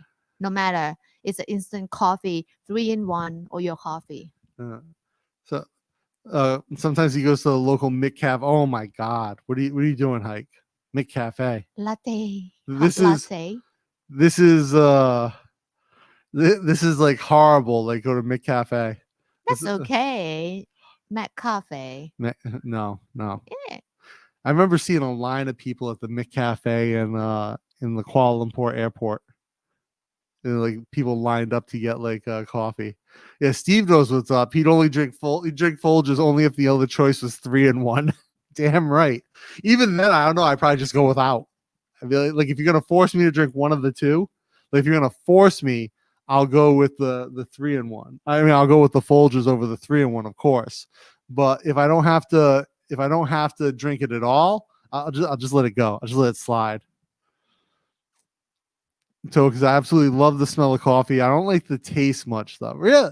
So, yeah, that's interesting. I mean, coffee is definitely an acquired taste, and then being able to appreciate like I don't want to say high end, but being able to appreciate artisan coffee, like coffee that's brewed to like really bring out certain flavors, is even more of an acquired taste.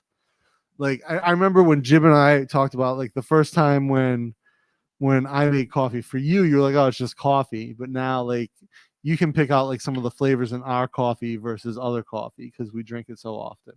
And then if we go to there's some great coffee shops in Bangkok that do pour over or do immersion brews. Like I said, my favorite is Gallery.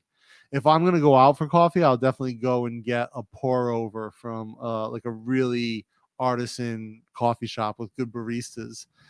Gallery coffee inside BACC is one of my top picks. And every now and then they'll have anaerobically processed coffee that brings out all these really funky, unique flavors. And it's a great experience, but definitely something that's an acquired taste if you're not used to it. But if you like the smell of coffee, but the coffee taste doesn't match the smell, it's probably that you're drinking something like a Folgers that's not the greatest brewer. You're drinking something that's just maybe a little bit too roasted, a little bit too dark, and you get more bitters coming through in the flavor, or it's brewed at too high of a temperature and it extracts solubles that you don't want to be drinking. I also drink Great Value coffee. It's the Walmart store brand. Okay, Hike, man, we gotta have some conversations about your coffee preferences, my friend. I don't know. Does it come pre-ground? I bet you the coffee you're buying comes pre-ground, Hike. I almost guarantee it. Chuck full of nuts here for me. Any of you guys still use a percolator, an old electric percolator, the metal ones that you'd plug in? Any of you guys still have one of those? What is that? It's got a hot plate at the bottom, and it has a metal hose that goes up to a basket with the coffee at top. And when the water hits a certain when it boils, those air bubbles force the water up into the basket, and it seeps back through, and it just keeps reboiling the same water. So you get like this really burnt kind of overly strong percolated coffee. Okay. Yeah.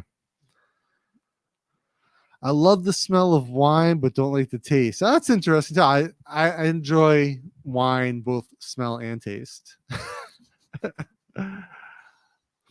I'm always the designated driver for day trips to wine country. Don't you guys have a train though, right, Steve? If I remember, there's a Napa Valley train you can take and do like a whole wine tasting and get smashed drinking wine all day and take the train back. Yeah. Later.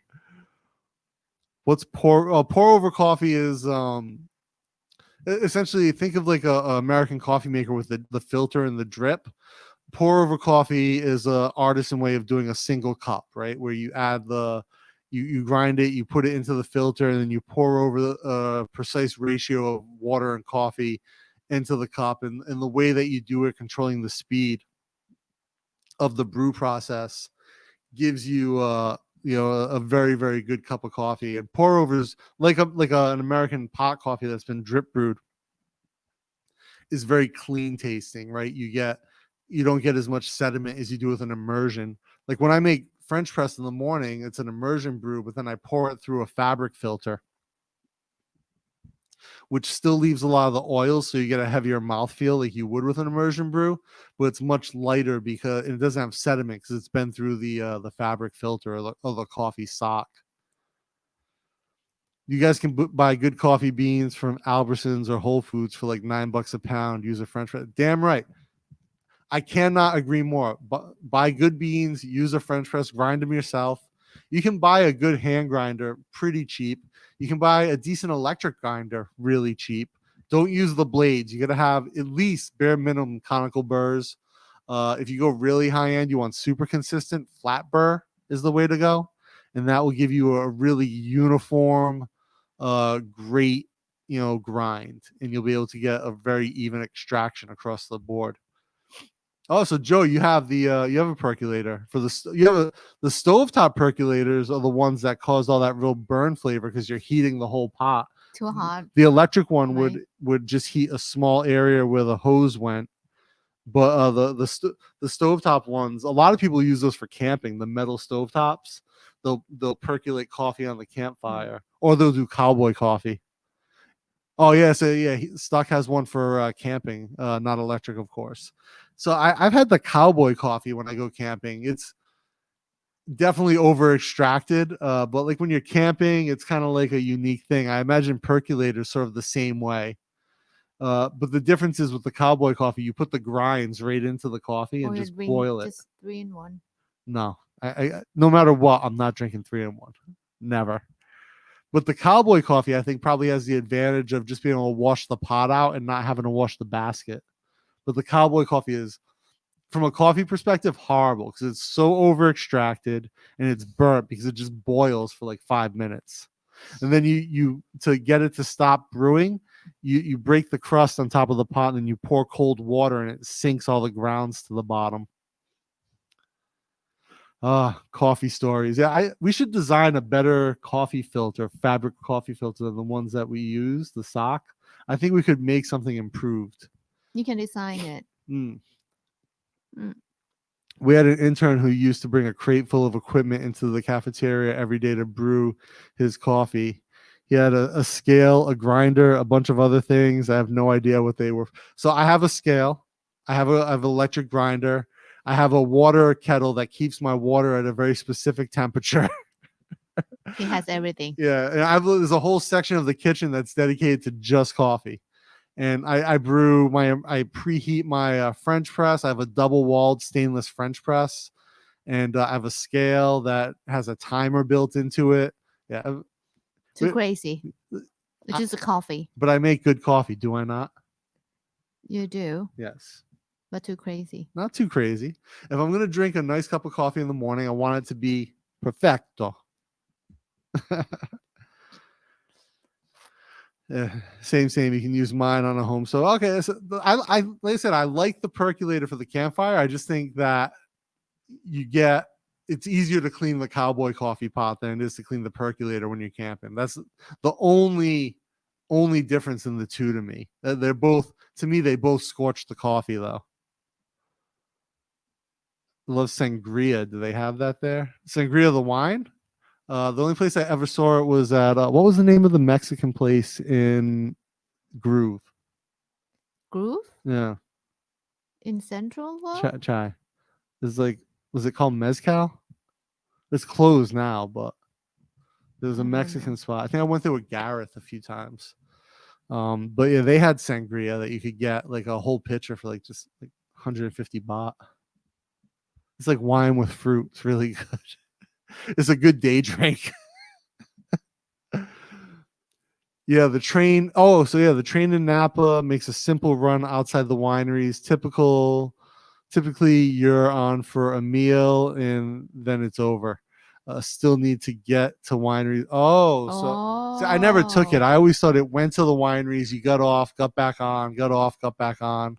So you're just on there, and it's just a run through. Okay. But yeah, that's the one thing about like wine country. You gotta like basically go. You gotta drive. Well, I guess now they have Uber, right? So if you stayed in wine country, you could stay overnight and just Uber everywhere all day long, sampling because wine. You should not drive. It's like when I went to bourbon country in Kentucky, and you do the whole bourbon trail, and then you're drinking free samples of bourbon at every distillery you go to, and like someone's got to drive. Like, who's that unlucky bastard who can't drink bourbon at the distilleries? I don't know wine either. So when I do wine trips, I have to bar pack, then bring the vodka or bourbon with the mixers and do mules or sours while everyone else drinks wine. The wineries are cool with it. Hey, if they're cool with it, man, whatever. Like I like wine, but I completely understand. Like, do not drink, don't drink something you don't like, period. Right? If you don't like wine, you tried it, it's not for you. Hey, all good. Right? You like the same thing with I love bourbon, but I have a lot of friends who don't like bourbon for whatever. Jib doesn't like any alcohol. Jib will drink a little sip of bourbon and be like, oh, I'm going to bed now. Face will turn red, like one sip in. Just smell, I already drunk. Yeah. That's true. But like I said, like one sip and she's like, oh, I can't move. Right. Or if we drink if we have a beer like on the weekends, like sometimes we'll get like one of the big cans of beer and we'll share it because we don't drink a lot. And Jib will drink like half a cup, and then afterwards she'll be like, I'll see her sitting in front of her computer like half unconscious. But yeah, don't drink if you don't like it. Don't drink it. That's the same with coffee. Like I give Mike a hard time about his 3-in-1, but the reality is, for him, it's like the path of least resistance. And he, for whatever reason, I cannot fathom in my mind, but he tells me this, so I believe it. He enjoys 3-in-1 more than real coffee. So for him, by all means, go ahead. But for me, I don't enjoy it, so I would never drink it. And stop joking him about that. Oh, I'm always going to joke him about it. It's never going to stop. But he knows that and he accepts that. So it's okay. That's what's great about Mike. 4 12 cup pots a day. Wow. God damn. 48 cups of coffee a day. My coffee has a glass plastic French press for 20 years. Oh, Mr. Coffee has a glass plastic French press for 20 years. You can put in the microwave. Yes, I definitely cannot microwave my my French press, but there's no plastic on my French press at all. It's completely stainless, double walled. And like if I preheat it, it holds really good temperature, so I'm getting a very even extraction across my coffee. Coffee is a food group. Yeah, oh, absolutely, 100%. Coffee is a food group. Where is it in a food pyramid? So it's got its own little segment that fits right at the bottom, is the foundation of all other foods. right? So it's right I there. have to go check Because the seed, FDA. because the seed comes from the coffee plant, right? So it's a fruit, but then it also has oils in it, which makes it a fat. Then it's go to the top that you just No, use but that's why more. it's that foundation layer. Everything builds on top of coffee. No. Like Mr. Coffee is a coffee maker, right? Do I eat anything? No, I don't. If I have breakfast, I have oatmeal and walnut milk with a banana. But usually, like if I just sit down and drink coffee, I'm just drinking coffee. Like I did a coffee cupping with my buddy Pac, who runs a coffee retailer here in Thailand, and he came over. We did James Hoffman's coffee cupping, and so I have a coffee cupping spoon and everything for actually doing like proper tastings and aerating the coffee as you sip it. But if I go to like like say I go to Gallery or I go to Artiste Coffee here in Bangkok and get a pour over, I'll just sip that by itself. I won't eat anything with it. I don't want to adulterate the flavors. That's how I'll do it. But if I go to a coffee shop with Jib, that she'll have a piece of cake, she'll get a cup of coffee. Usually, but I would say mostly if you get a cake, you get like a milk-based coffee drink. You're not going to drink black coffee. You'll sip mine, but you won't drink I your will own. drink like a hot latte and have a piece of cake. Okay. Too much work for Joe to do the French press. I think the French press is the easiest method, especially when you compare it to pour over. Right? If you're going to do one at home, especially because I make coffee for Jib and I in the morning, the French press is the way to go, in my opinion. The only coffee I can drink plain is really good freshly ground coffee. The swill I drink, I have to add cream.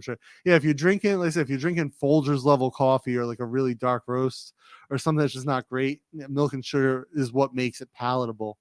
But yeah, we grind. I buy a very specific bean every month when we get our coffee, and we get it pre-packed, and we buy enough for almost a month, and then we grind that every day. And when Jib goes to school, I'll make hers the night before and then chill it for her so she can have some cold coffee on the way to school, so she doesn't have to buy like a cup of 3-in-1 from like some charlatan on the side of the BTS. No, I can get a 7-Eleven coffee, Iced iced espresso. Do you have iced espresso in US? Yeah, I'm sure we do. I'm sure Starbucks sells whatever. I'm a wild turkey guy on ice. I'm a Buffalo Trace guy on Buffalo Trace on ice, a good one. Woodford Reserve though is when I can find Woodford here in Thailand, I'll usually grab a bottle of that. Woodford on some ice is really nice drink. Eagle Rare, which very hard to find here, but when I can find Eagle Rare 10, I'll get a bottle of Eagle Rare, sip that on ice. I think you got it from Villa. Not Eagle Rare. The last Eagle Rare. One time I got Eagle Rare from Villa. Yeah, but then another time, remember Vito brought me a bottle. But yeah, that, and then I like to make I'll make an old fashioned every now and then. So if I'm gonna just have like a cocktail at night, or like sit out in the living room or sit in the garden, make an old fashioned. Sometimes I'll do an old fashioned and I'll run it through coffee beforehand. Even I'll grind a little bit of coffee, pour it through the filter, and have like a little coffee flavor to my old fashioned. Oh. Well, if she chugged the bottle of bourbon, you probably wouldn't want to. Indeed. I know a gentleman named Bareback Walsh whose girlfriend used to drink full bottles of Samsung every night. Samsung. Samsung, yeah. Not Samsung. Yeah, Samsung. Samsung. Nightly. French press is super easy. Just add water, put it in microwave till 180 to what? Add coffee grounds, soak for 3.5 minutes, press, serve, dump grounds, rinse easy. So I do mine a bit different, but it's similar. So maybe make a short video of yours. Yeah, I could do that. My coffee process. Yeah.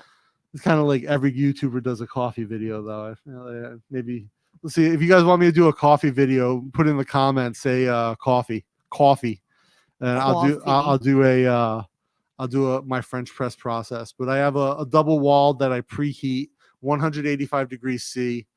185 degrees Fahrenheit, 85 C. And I will bloom it for 60 seconds. I do 64 grams of coffee to 900 grams of water. First, I'll bloom it with about 200 mils of water for 60 seconds. Then I'll break the crust, swirl it, add in the rest of the water, give it a quick stir to agitate. Then I compress it just about a millimeter below the top. And then I rotate the top so that it's sealing it as much of the heat. Let it sit for the remainder of the 4 minutes, compress, and then I pour it through a fabric filter. And it gives a very clean, crisp cup of coffee. So But you still get that full body immersion.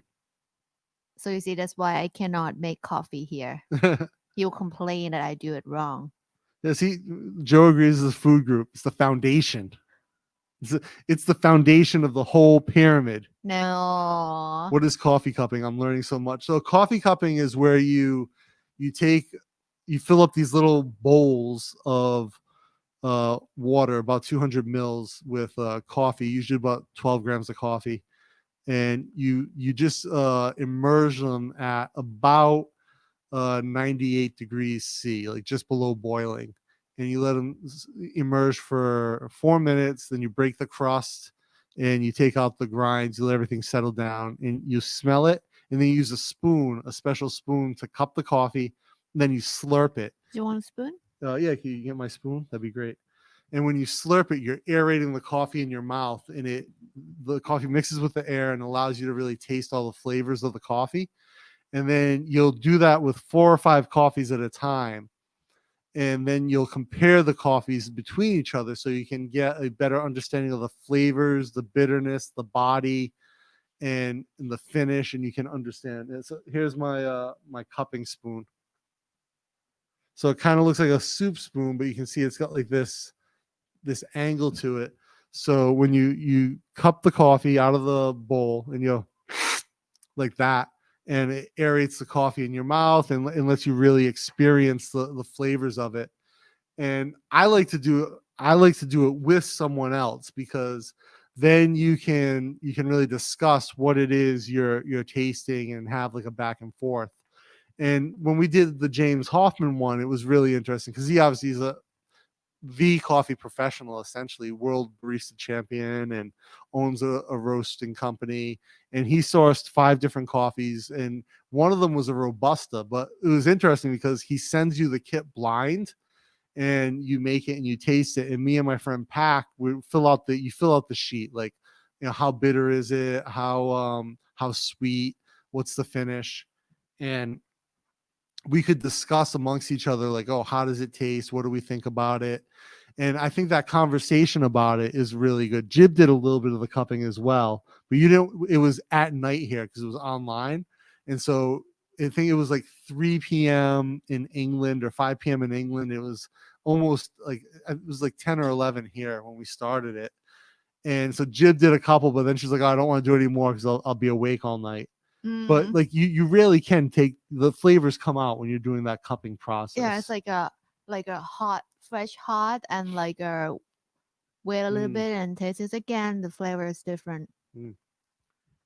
I had first cup of coffee 48 years ago, put sugar in because my parents did. After the last sip, I thought I was going to vomit. Next day, held the sugar, black coffee. Oh, yeah.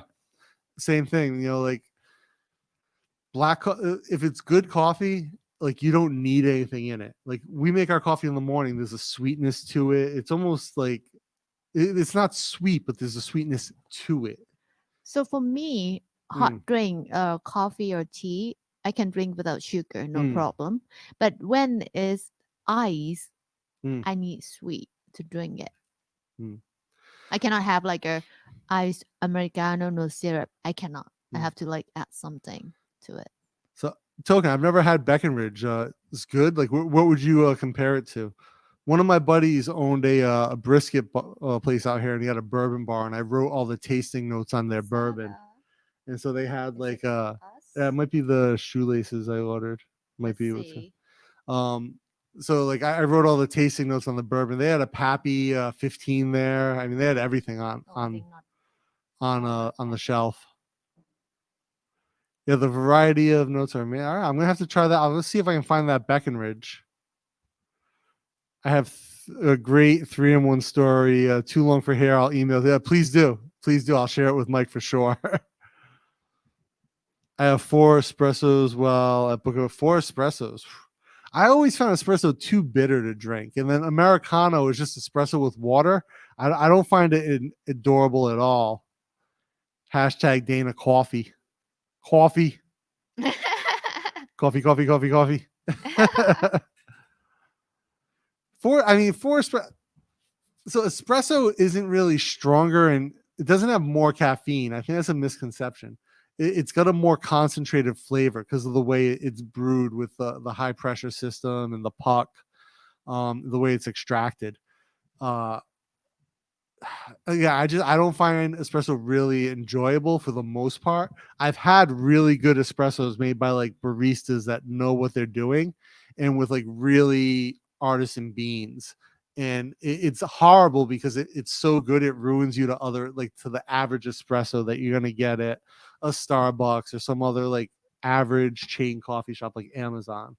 Right, Amazon's a big coffee shop here. But when you have like a proper barista who knows how to do espresso make you an espresso that has all these flavors in it that come through, you're just like, wow. To talk about Amazon coffee Yeah. here, just so you know, every branches have their own recipe. Oh, really? I didn't know that.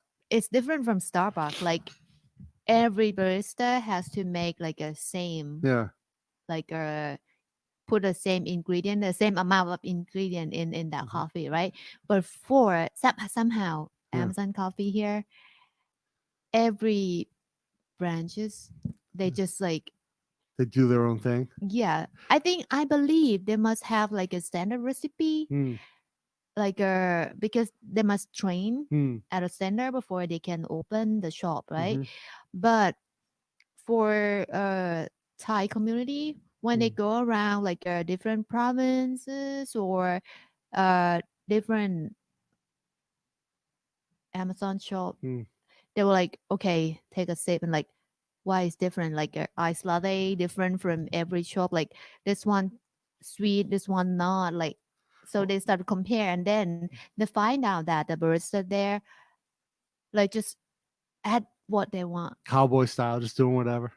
I remember I was at the Amazon up on the second floor of Fortune Town, and I was at Fortune Town for whatever, and I really wanted a coffee, and so I went up, and Amazon only does espresso based drinks, so I ordered iced Americano, thinking like, all right, iced Americano will be fine, and I see like there are other people in line who ordered drinks, and the way it usually works at Amazon is you order, then you move over and you queue up. And so I'm watching, and the girl she gets the cup and she's just spooning palm sugar into the cup. And I know it's palm sugar because of the color. And she's just spooning it in. I'm like, I don't think they use palm sugar for it coffee. was like a yellow Or sugar, is it brown though. sugar? It was yellow. Unbleached sugar. No, it was like a bright yellow, like it had a yellow tint to it. But then they poured Is it flake? Sugar flake or is flake? Because if it's the palm sugar. No, it was flaky. Flake is not palm sugar because palm sugar is come like a clay. So let's say it's something that was clearly sweet, and then I saw her pour the espresso in with the ice and then give it to me. I was like, what is this? I just wanted Americano. I tasted it so sweet. I was like, oh, too sweet, and then they wouldn't change it for me. I was like, I don't want sugar. I just want Americano. Like, no, it's Americano. So guys, if you come here and you order coffee, if you don't want sugar at all, like without sugar, you say ไม่ใส่น้ำตาล. So where are we going here? Let me go through the comments. Oh, okay. Nice. He'll bring a bottle of the when he comes to town in March or April, vaccine allowing. Yeah, well, I'm hoping that I hope for a lot of people, business wise, like that they're gonna open up the borders and there are gonna be people allowed to come in. Hopefully Q2. Hopefully. Yeah. Might be Q3. We'll see. I know my friend Greg McGon, just see him on here. He's been trying to get back. He left for the burning season last year, and he's been trying to get back ever since. Poor him. He cannot come back. That's how he ended up in Puerto Vallarta. He wanted to crash out someplace. Wanted to say it. What can't you say? I can't say that, Jib. Oh, about the is he talking about the coffee? Oh, no sugar. Oh, ไม่ใส่น้ำตา yeah. ล Or you can just say my one. No, my one is a less sweet. No sweet. My no sweet, right? My one. My one is less sweet. Well, it's still sweet, but Uh, not normal sweet, normal level. mm, So just to say like no sugar at all. ไม่ yeah. ใส่น้ำตาล Wife and I are house shopping. We want to get it completed by April. Oh, nice. We're in Bangkok or somewhere outside the city. Or are you talking about in the States? So say again for the no sugar, my side nampan. ไม่ใส่ is like no Mm, added. nice. น้ำตาล is sugar. Nice. So in BK, what hood are you looking at? You doing a condo? You actually want to do like a house like in a Mubon? I think the property like in Bangkok at the moment is pretty good deal if you're a buyer. I think every like so I follow many real estate Nice. Facebook. So like some places like big discount, like Yeah. a many million baht discount for like a big house. There was a house that we were looking at the other day online because we look at like especially for a lot of interior design stuff. We follow a few places. Yeah. And one of these houses was originally 49 million baht. Discount And to 29 discount to 29 with million baht. the swimming pool inside. Yeah, inside the house. Yeah. It's So like 20 a million baht single discount house on this with house. swimming pool Mm. with everything inside. 29 million. Even like I'm seeing a lot of like the Mubons now post like the houses that are for sale like half price. Like Maybe not half. no, some of them are half, like never lived in, and they have just like so much inventory. Oh, maybe it's like some place that like our owner like Mhm. cannot pay the mortgage Yeah. anymore. There was one in Lot Prow, which That most, one's 29 million. no, from this was 49. a Mubon, and it was like a really deep in La Prow, like out. Like when I looked at the map, I didn't think it was Bangkok deep, but it's still Bangkok. And the houses were 10, and they were selling them for 4.8. Really? Wow. But La Plau is like a traffic Yeah, like if you live in La Prow, every day, so you're gonna have a hard time we getting home. avoid You're gonna that have a hard area. time going there. My buddy David owns. I talked about his restaurant, Mama Steak Cafe, out in La Prow. He lives in La Prow, so for him to get to the restaurant, him and his wife to get to the restaurant, it's kind of easy. But for us to go there, we went when there was no traffic, so not that big a deal. But I can imagine like when traffic's back in full effect, it's going to be rough. Yeah. But I think Full House the way to go, especially now with the market being soft. Like you're definitely going to get great deals. I think we're just lucky that like Mm. when we moved to the house, like we moved from condo to like a townhouse here. Yeah. That's before like COVID. So he's letting his wife decide. Do you know what area their mom lives in? Jib's family's from the other side of the city, and The other side of the river. the other side of the river, and definitely we're not moving there. No, you like the hospital there. I like the hospital there, but at the same like They have central. yeah, but at the same time it's like It's not really like a business district. yeah. It's like easy to live there. Food still cheap. Traffic sometime. Flood sometime. Yeah, every year flood. No, At least not a little that. bit. A little bit. It might go to your like ankle And like height. I would end not up being go to waist height. I would end up being the Punisher, like if I lived on your soil, because I would just go yes. out and just start killing people. So this so if you like finding the place that you want to live here, try to avoid area with like a cheap apartment. Yeah. Like you can see it's like a kind of the box building style with lots of window. Like you will see it's always apartment with that type of design. It's pretty cheap, like 3,000 baht a baht. month, no AC. If no AC, it will be like, maybe Yeah. like a 1,500. So, well, let's say people with like not a good manner and behavior will live there. It's cheap enough for them to pay, and it might be like a fight and like a drink and drunk in the night, but and they will sit like downstairs and make noise, and like Mm. you will have headache with that. So try to avoid that area, I would So say. when Jib and I first started dating, I would meet her at the university and we'd get dinner, and then I'd drop her off at home on the scooter. And I remember one night I drop her off at home and I'm driving out, and all these like young kids would hang out at the end of her soy, at the beginning of her soy. And so I dropped her off. I was driving out, and there was a big group of them on our way in. And as I'm driving out, literally there was a bunch of them standing around a couple having sex on outside the building, and they were all watching and cheering. And like I got home and I sent Jib a message. I was like, you won't believe what I saw when I left your place. And I wrote, she's like, I'm not surprised. So yeah, like there's certain areas, like, and plus like, yeah, where your family is like on the where it is in the city is inconvenient. So Joe We have says a train, hmm, Sky train station now, now. yeah, like since last week. So no, My it's end been of a last year. year, end of last year. So Joe says, do you think I should buy or rent? It's a good question. I think the market's going to be soft for a while, Joe. So I think you have a window to rent, I especially think if you want you a rent condo. first, Yeah. like rent, because you may not sure if you like the building there or you like the neighborhood. Yeah. Like spend like a couple months there. Like some place you can rent like 6 months, or I don't know if you can do Airbnb. Yeah. Like Yeah. I you would do keep Airbnb changing. for like a couple weeks and like Yeah, try try a different couple weeks neighborhoods. and Yeah. then try like other building. Like you I think you should try to find like the defect of that place that you don't like. It will help you better than like you sign a contract for a year and like you find out like, oh, the next room is too loud. Because for our place, for first 2 times I think when we check the house here, it's like so quiet, quiet, Yeah. like a small road.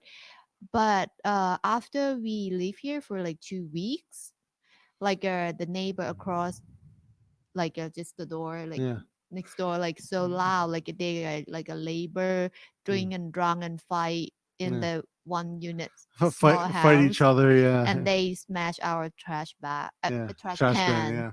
Yeah. So, I mean, even with a condo, like there are things that you're going to find out after a few weeks. So, like when we lived in our previous place in Osso, great view, great place, very roomy, but like we had issues with the pipes that we didn't realize Yes. until a few weeks in. There was issues with, some of the plumbing, some of the electrical. So these are things you Yes. figure out. And with a condo, you don't have as much leeway to fix things. So that's the other challenge. So I think like for me, I would recommend like rent in different locations that you want to try out. Like I know you said you like Tonglaw, And like Prompong. okay, for more than the room, you like it or not is one thing, and the neighbor, like when you go to the ground level, is it easy for you to walk, Yeah. easy for you to get a food, is it too expensive to get a food or Yeah. not? Like that's the thing you should consider. Yeah. I mean, in the area, right, do you like where you're at? Are there things you want to do in the city that are easily accessible from where you're at? And that's the other thing to think about. Think about like, yeah. is it safe to walk in the night? Because like this soy, like I can come back at 9 p.m, no problem, Yeah. feel safe to walk. But well, for my family house area, 9 p.m, I might call my dad to drive and pick me up on the main road. Yeah. So, and again, I don't think guys have issues with safety as much issues No, with it's safety. robbery. I've never had a problem. Babe, big guy like you who want to take a risk. Just that one German guy. I think he drunk, maybe high. Yeah, but no, I understand. Like, yeah, like that especially that walkway to get to your family's house is kind of sketchy. Sketchy So AF. even like 6 p.m, Yeah. when I arrive home alone, unlock the door, like go inside, dad scream at me like, "Why you walk? Why don't you call your brother?" It's like it's just 6 p.m. Yeah. Not completely dark, and if I cannot walk here, and how can I come home? It's like what? Yeah, no, I agree, and I think you got to go about it like certain ways. But yeah, Joe, I would definitely recommend renting just to try it out. Yeah, try if you like it before you rent it, like Hmm. before you sign like a year contract or to buy it. So Stock says there's a friend that lives in Chatuchak. I guess that's supposed to be. They have a nice house in a great neighborhood. He said the prices up there are as cheap as when they bought it his 20 years ago. Yeah. Chatuchak, we lived up by Chatuchak for years. Further than further than Chatuchak. We loved the neighborhood that we lived in, but it's the convenience factor is why we moved. Yeah. You know, when we lived in China West, I loved it. Like it's an easy neighborhood. Yeah. Have like a expensive and cheap food that you can get is on your choice, and a big supermarket. Yeah. But if you very convenient. have to come into the city, it was super inconvenient. Yeah. Joe loves the look of Asok Lofts. I think it's going to around Hoi Kwang or Payatai. The Chris one who like to walk around the condo. Maybe you ask him if he know any agent that has a room at that loft. Yeah, we can check out. I think Payatai has a lot of bars. Hoi Kwang, I don't know. I haven't been there. Hoi Kwang is soapy. Oh yeah, that's soapy area. Different type of bars. Yeah, the soapies. Payatai has a lot of bar and restaurant. Yeah, it's a like nice area to like meet your friends after work. Yeah, they have that night market there too, right? Payatai. No, Payatai. The station, if it's a BTS Payatai, it's a Superzone Hotel. Oh, that area. It has like a hospital not far from that. Sukoto. That's a great buffet. Kind of quiet road there, but traffic. Yeah, Hoi Kwang is the soapies. So maybe you guys will like it. There'll definitely be bars for you to go to Hoi Kwang. I just don't know if your wife will want you to. It's not a bar. It's like joking. Something else. He said he told his wife it needs to be bars. So definitely. Did you say you go for a buffet? My buddy Rob lives in Hoi Kwang. Oh yeah. So, but for the resident areas, like go deep into the soil, but on the main road is a soapy. 2-bed duplex, 31 million for sale. How many zeros? 31.1. Yeah. Expensive. That's not for a duplex. That's not bad. In Asok. What's the square meters on that? Remember, like our old place, he gonna sell for 13 million for the duplex penthouse, but it's old building though. So how far are you from there? Asok, Prampong, so 2147. So we're 5 stops on the BTS from Prampong. From Asok. Yeah, 5 stops. So Asok, Prampong, Thong Law, Token. Nut 6, Bangkok. So token, soapy, not Sophie, soapy. Soapy. Do you know soapy? He's asking what it is. It's a don't ask your wife. It's a it's like a he brothel. Has Thai wife, right? Yeah. So you say ob nuat. You say that you want to go there when you arrive here, and she will never let you come here. Soapy's like it's a brothel. It's a gentleman's club. No. You cannot say brothel. Okay, I can't say brothel. It's a place that guys will go there and yes, and Soapy massage. Take a bath. Yeah. Soapy massage, yes. That's what it is. Oh, so the loft has a nice gym and sauna room. Okay. Yeah, if you like it, man. I mean, if you like it, you go. I would try to rent one first because you might not like the area. Also, that's the thing. Maybe as now, like many options there. Yeah. So you might like talk to the agent. Like, can you rent like short term, like 3 months, 6 months? You might pay more, a little bit more, but then you can decide like you like it. Decide if you want to buy or not. Yeah, I think that the big challenge is with like Asok. It's a fun area for sure, and a lot of things there. I just think long term, it's a tough place to live, in my opinion. Having lived over that way, I think it depends on the lifestyle. I would say because we not really like eat out like in the nice restaurant every day. We not. We just enjoy sit at home, eat in front of computer while we working. Yeah. That's the thing.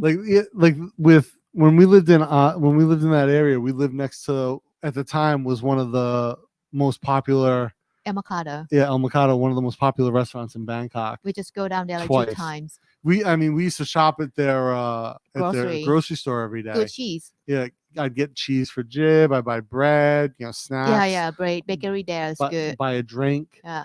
Buy a bottle of wine.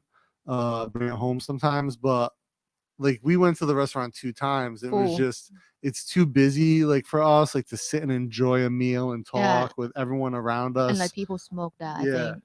Yeah, well, we sat inside the first time we went. I think we had to sit outside the second time, but yeah, I think it's just it depends on what you want. Like, It depends yeah, if you like it or not. I think like I liked living there only because I had a short commute.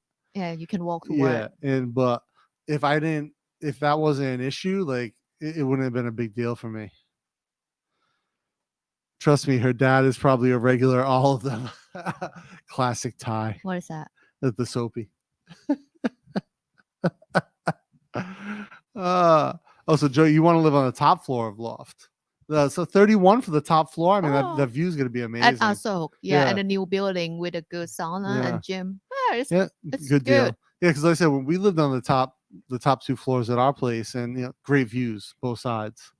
That you would see like just like the dust in and the sky. smoggy, especially you would see every day. If you look out to the Klong Toy side, like you can see the river. If there's no smog, you could see the river, which was beautiful.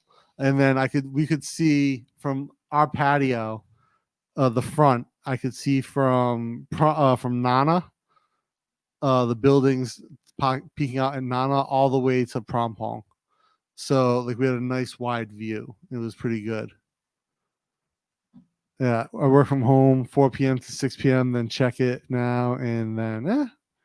Yeah, I mean, yeah. Let's see if you know an agent, or I can ask my buddy. For loft. Send you many links. Yeah, I've got some links to forward to you from Jim. I sent him like since a Monday, I think. His wife's dad is a retired cop who's the epitome of a Thai butterfly. So yeah, Thai cop. I'm sure he knows. Yeah, he knows. Oh, so they've got the loft has the 2-story glass. That's nice.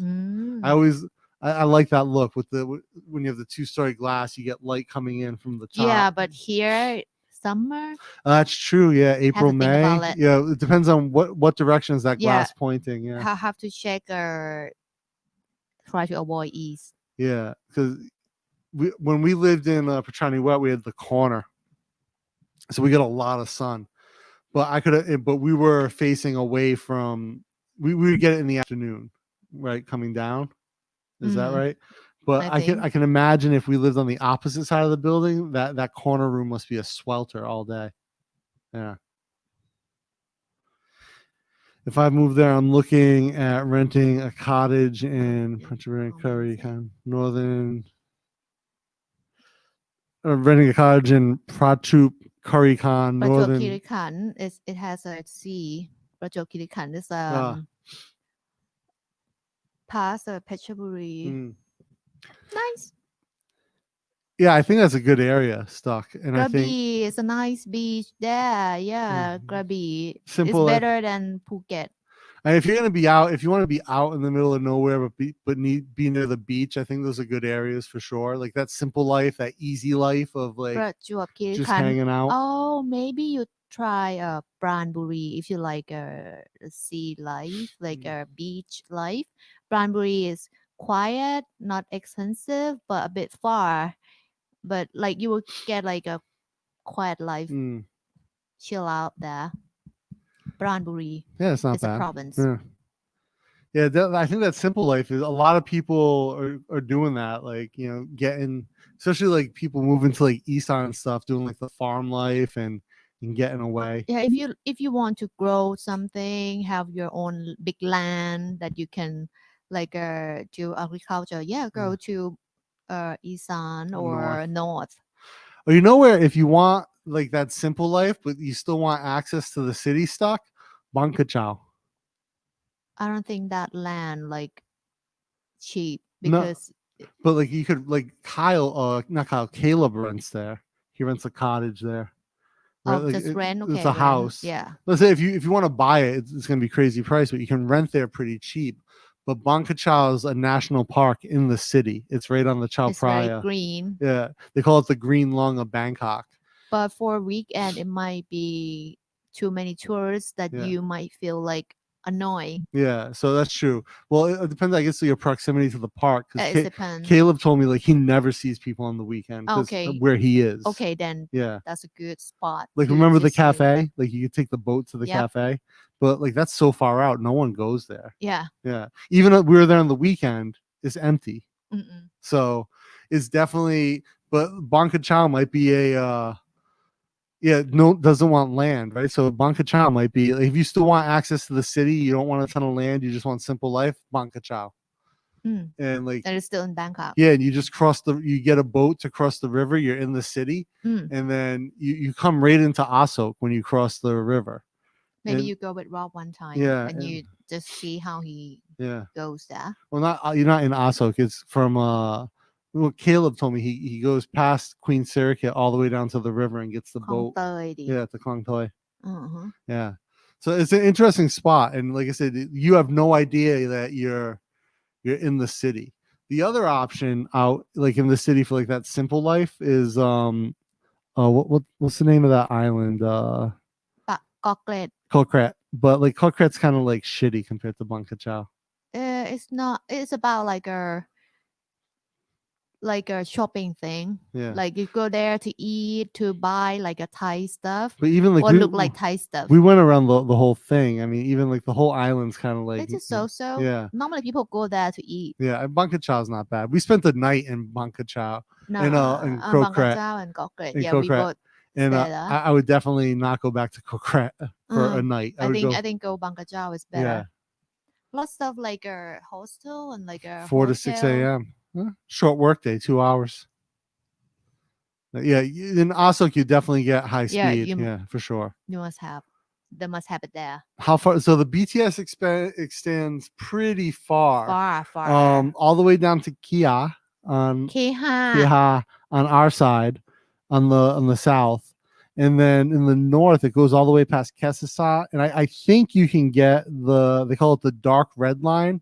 I think you can now get that to go all the way up to Future Park in Rangsit in Pathum Thani. I think for transportation we do pretty good for now. Yeah, access to the city has never been better.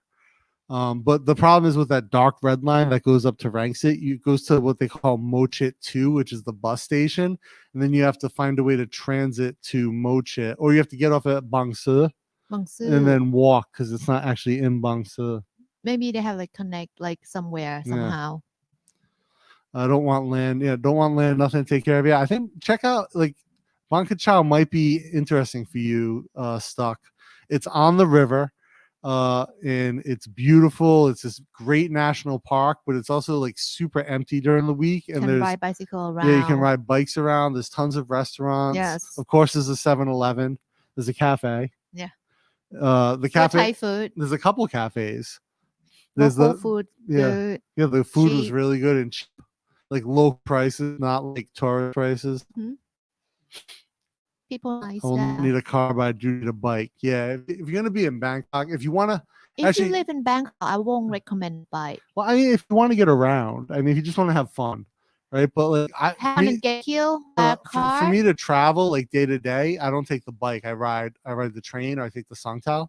And we walk. Yeah, we walk a lot of places. But it is nice to like get out on the bike. I understand that, and I know Joe wants a big bike, so it's not like something he's gonna use for. Oh, he means a motorcycle, not bicycle. No, not but he means like a motorbike. Okay, then fine. That one fine. But I thought you mean like a bicycle. No, not bicycle. But definitely don't. If you want a big bike, it's to get out of the city. Like you can't. I see people trying to get around on a big bike in the city, and it's too cumbersome with the way traffic is. The scooter's the way to go. Yeah, for sure.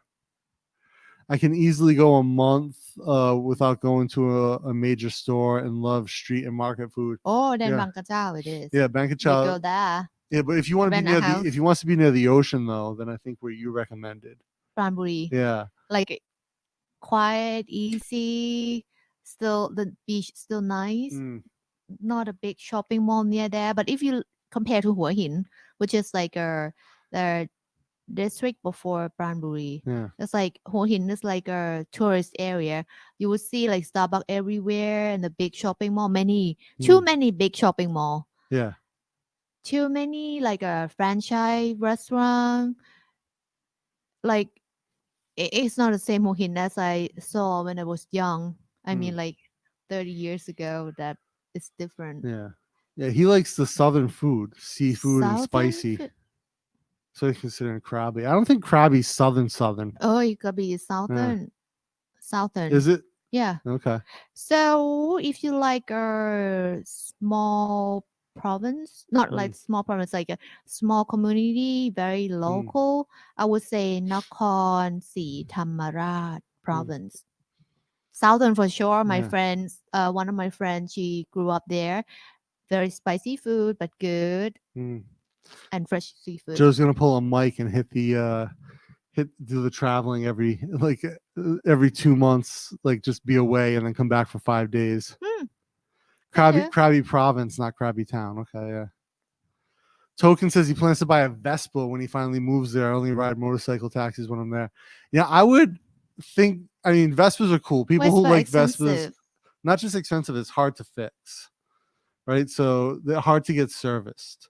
But people who like Vespas for sure. Token, I get that, and they're cool bikes. Don't get me wrong, but I have a friend who has a Vespa, and every time it breaks, which is frequently for some reason, and he doesn't ride it hard, but every time it breaks, he has to bring it to the shop, and it's months that it takes to get the part, to fix it, to do the work. I'm a Honda fan, so like keep that in mind when I say I like Hondas and I recommend Hondas. But you can basically get a Honda worked on by any Samchai on the side of the road, and they're cheap to fix.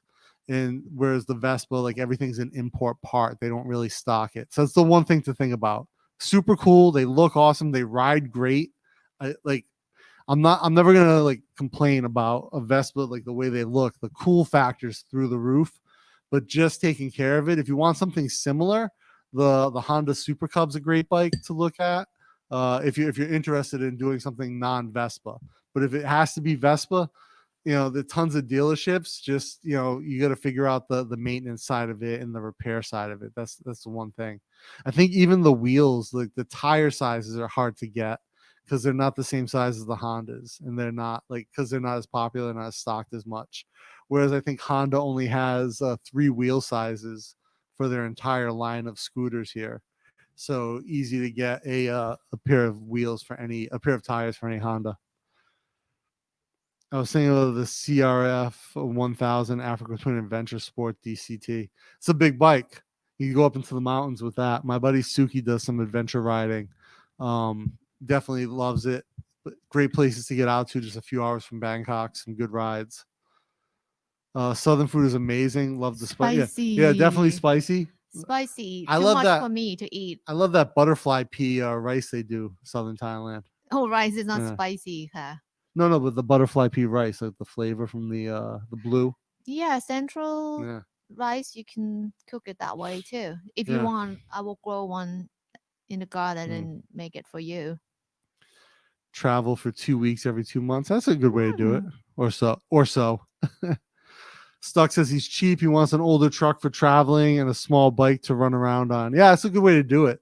If you can keep a small truck, like something that gives you a little bit of mobility plus the ability to carry stuff, and then a bike for your everyday beater, that's a great way.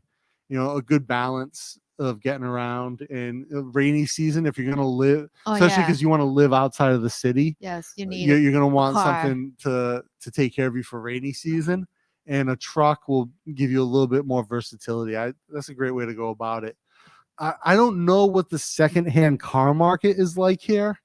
There's definitely a lot of older cars on the road. I don't think I've ever seen like a secondhand car dealership. A lot. Is there? But it's not on the main road. Okay. You have to go to like a certain area that they have like it's a bit like a suburb, I would say. Okay. And they'll have lots where they sell used cars. Like on the way to like Salaya, you'll see the tent, like white tent with lots of cars, secondhand, that type. Oh, that's what that is. That type is like no new one. It's just like secondhand. But the thing here, you must know about engine, about like a part of the car, because sometimes they will like tell not all the truth about the car. No, that's any used car dealer. That's anywhere in the world. Okay. Yeah, anywhere only in the here world. that... No, everywhere in the world. Okay.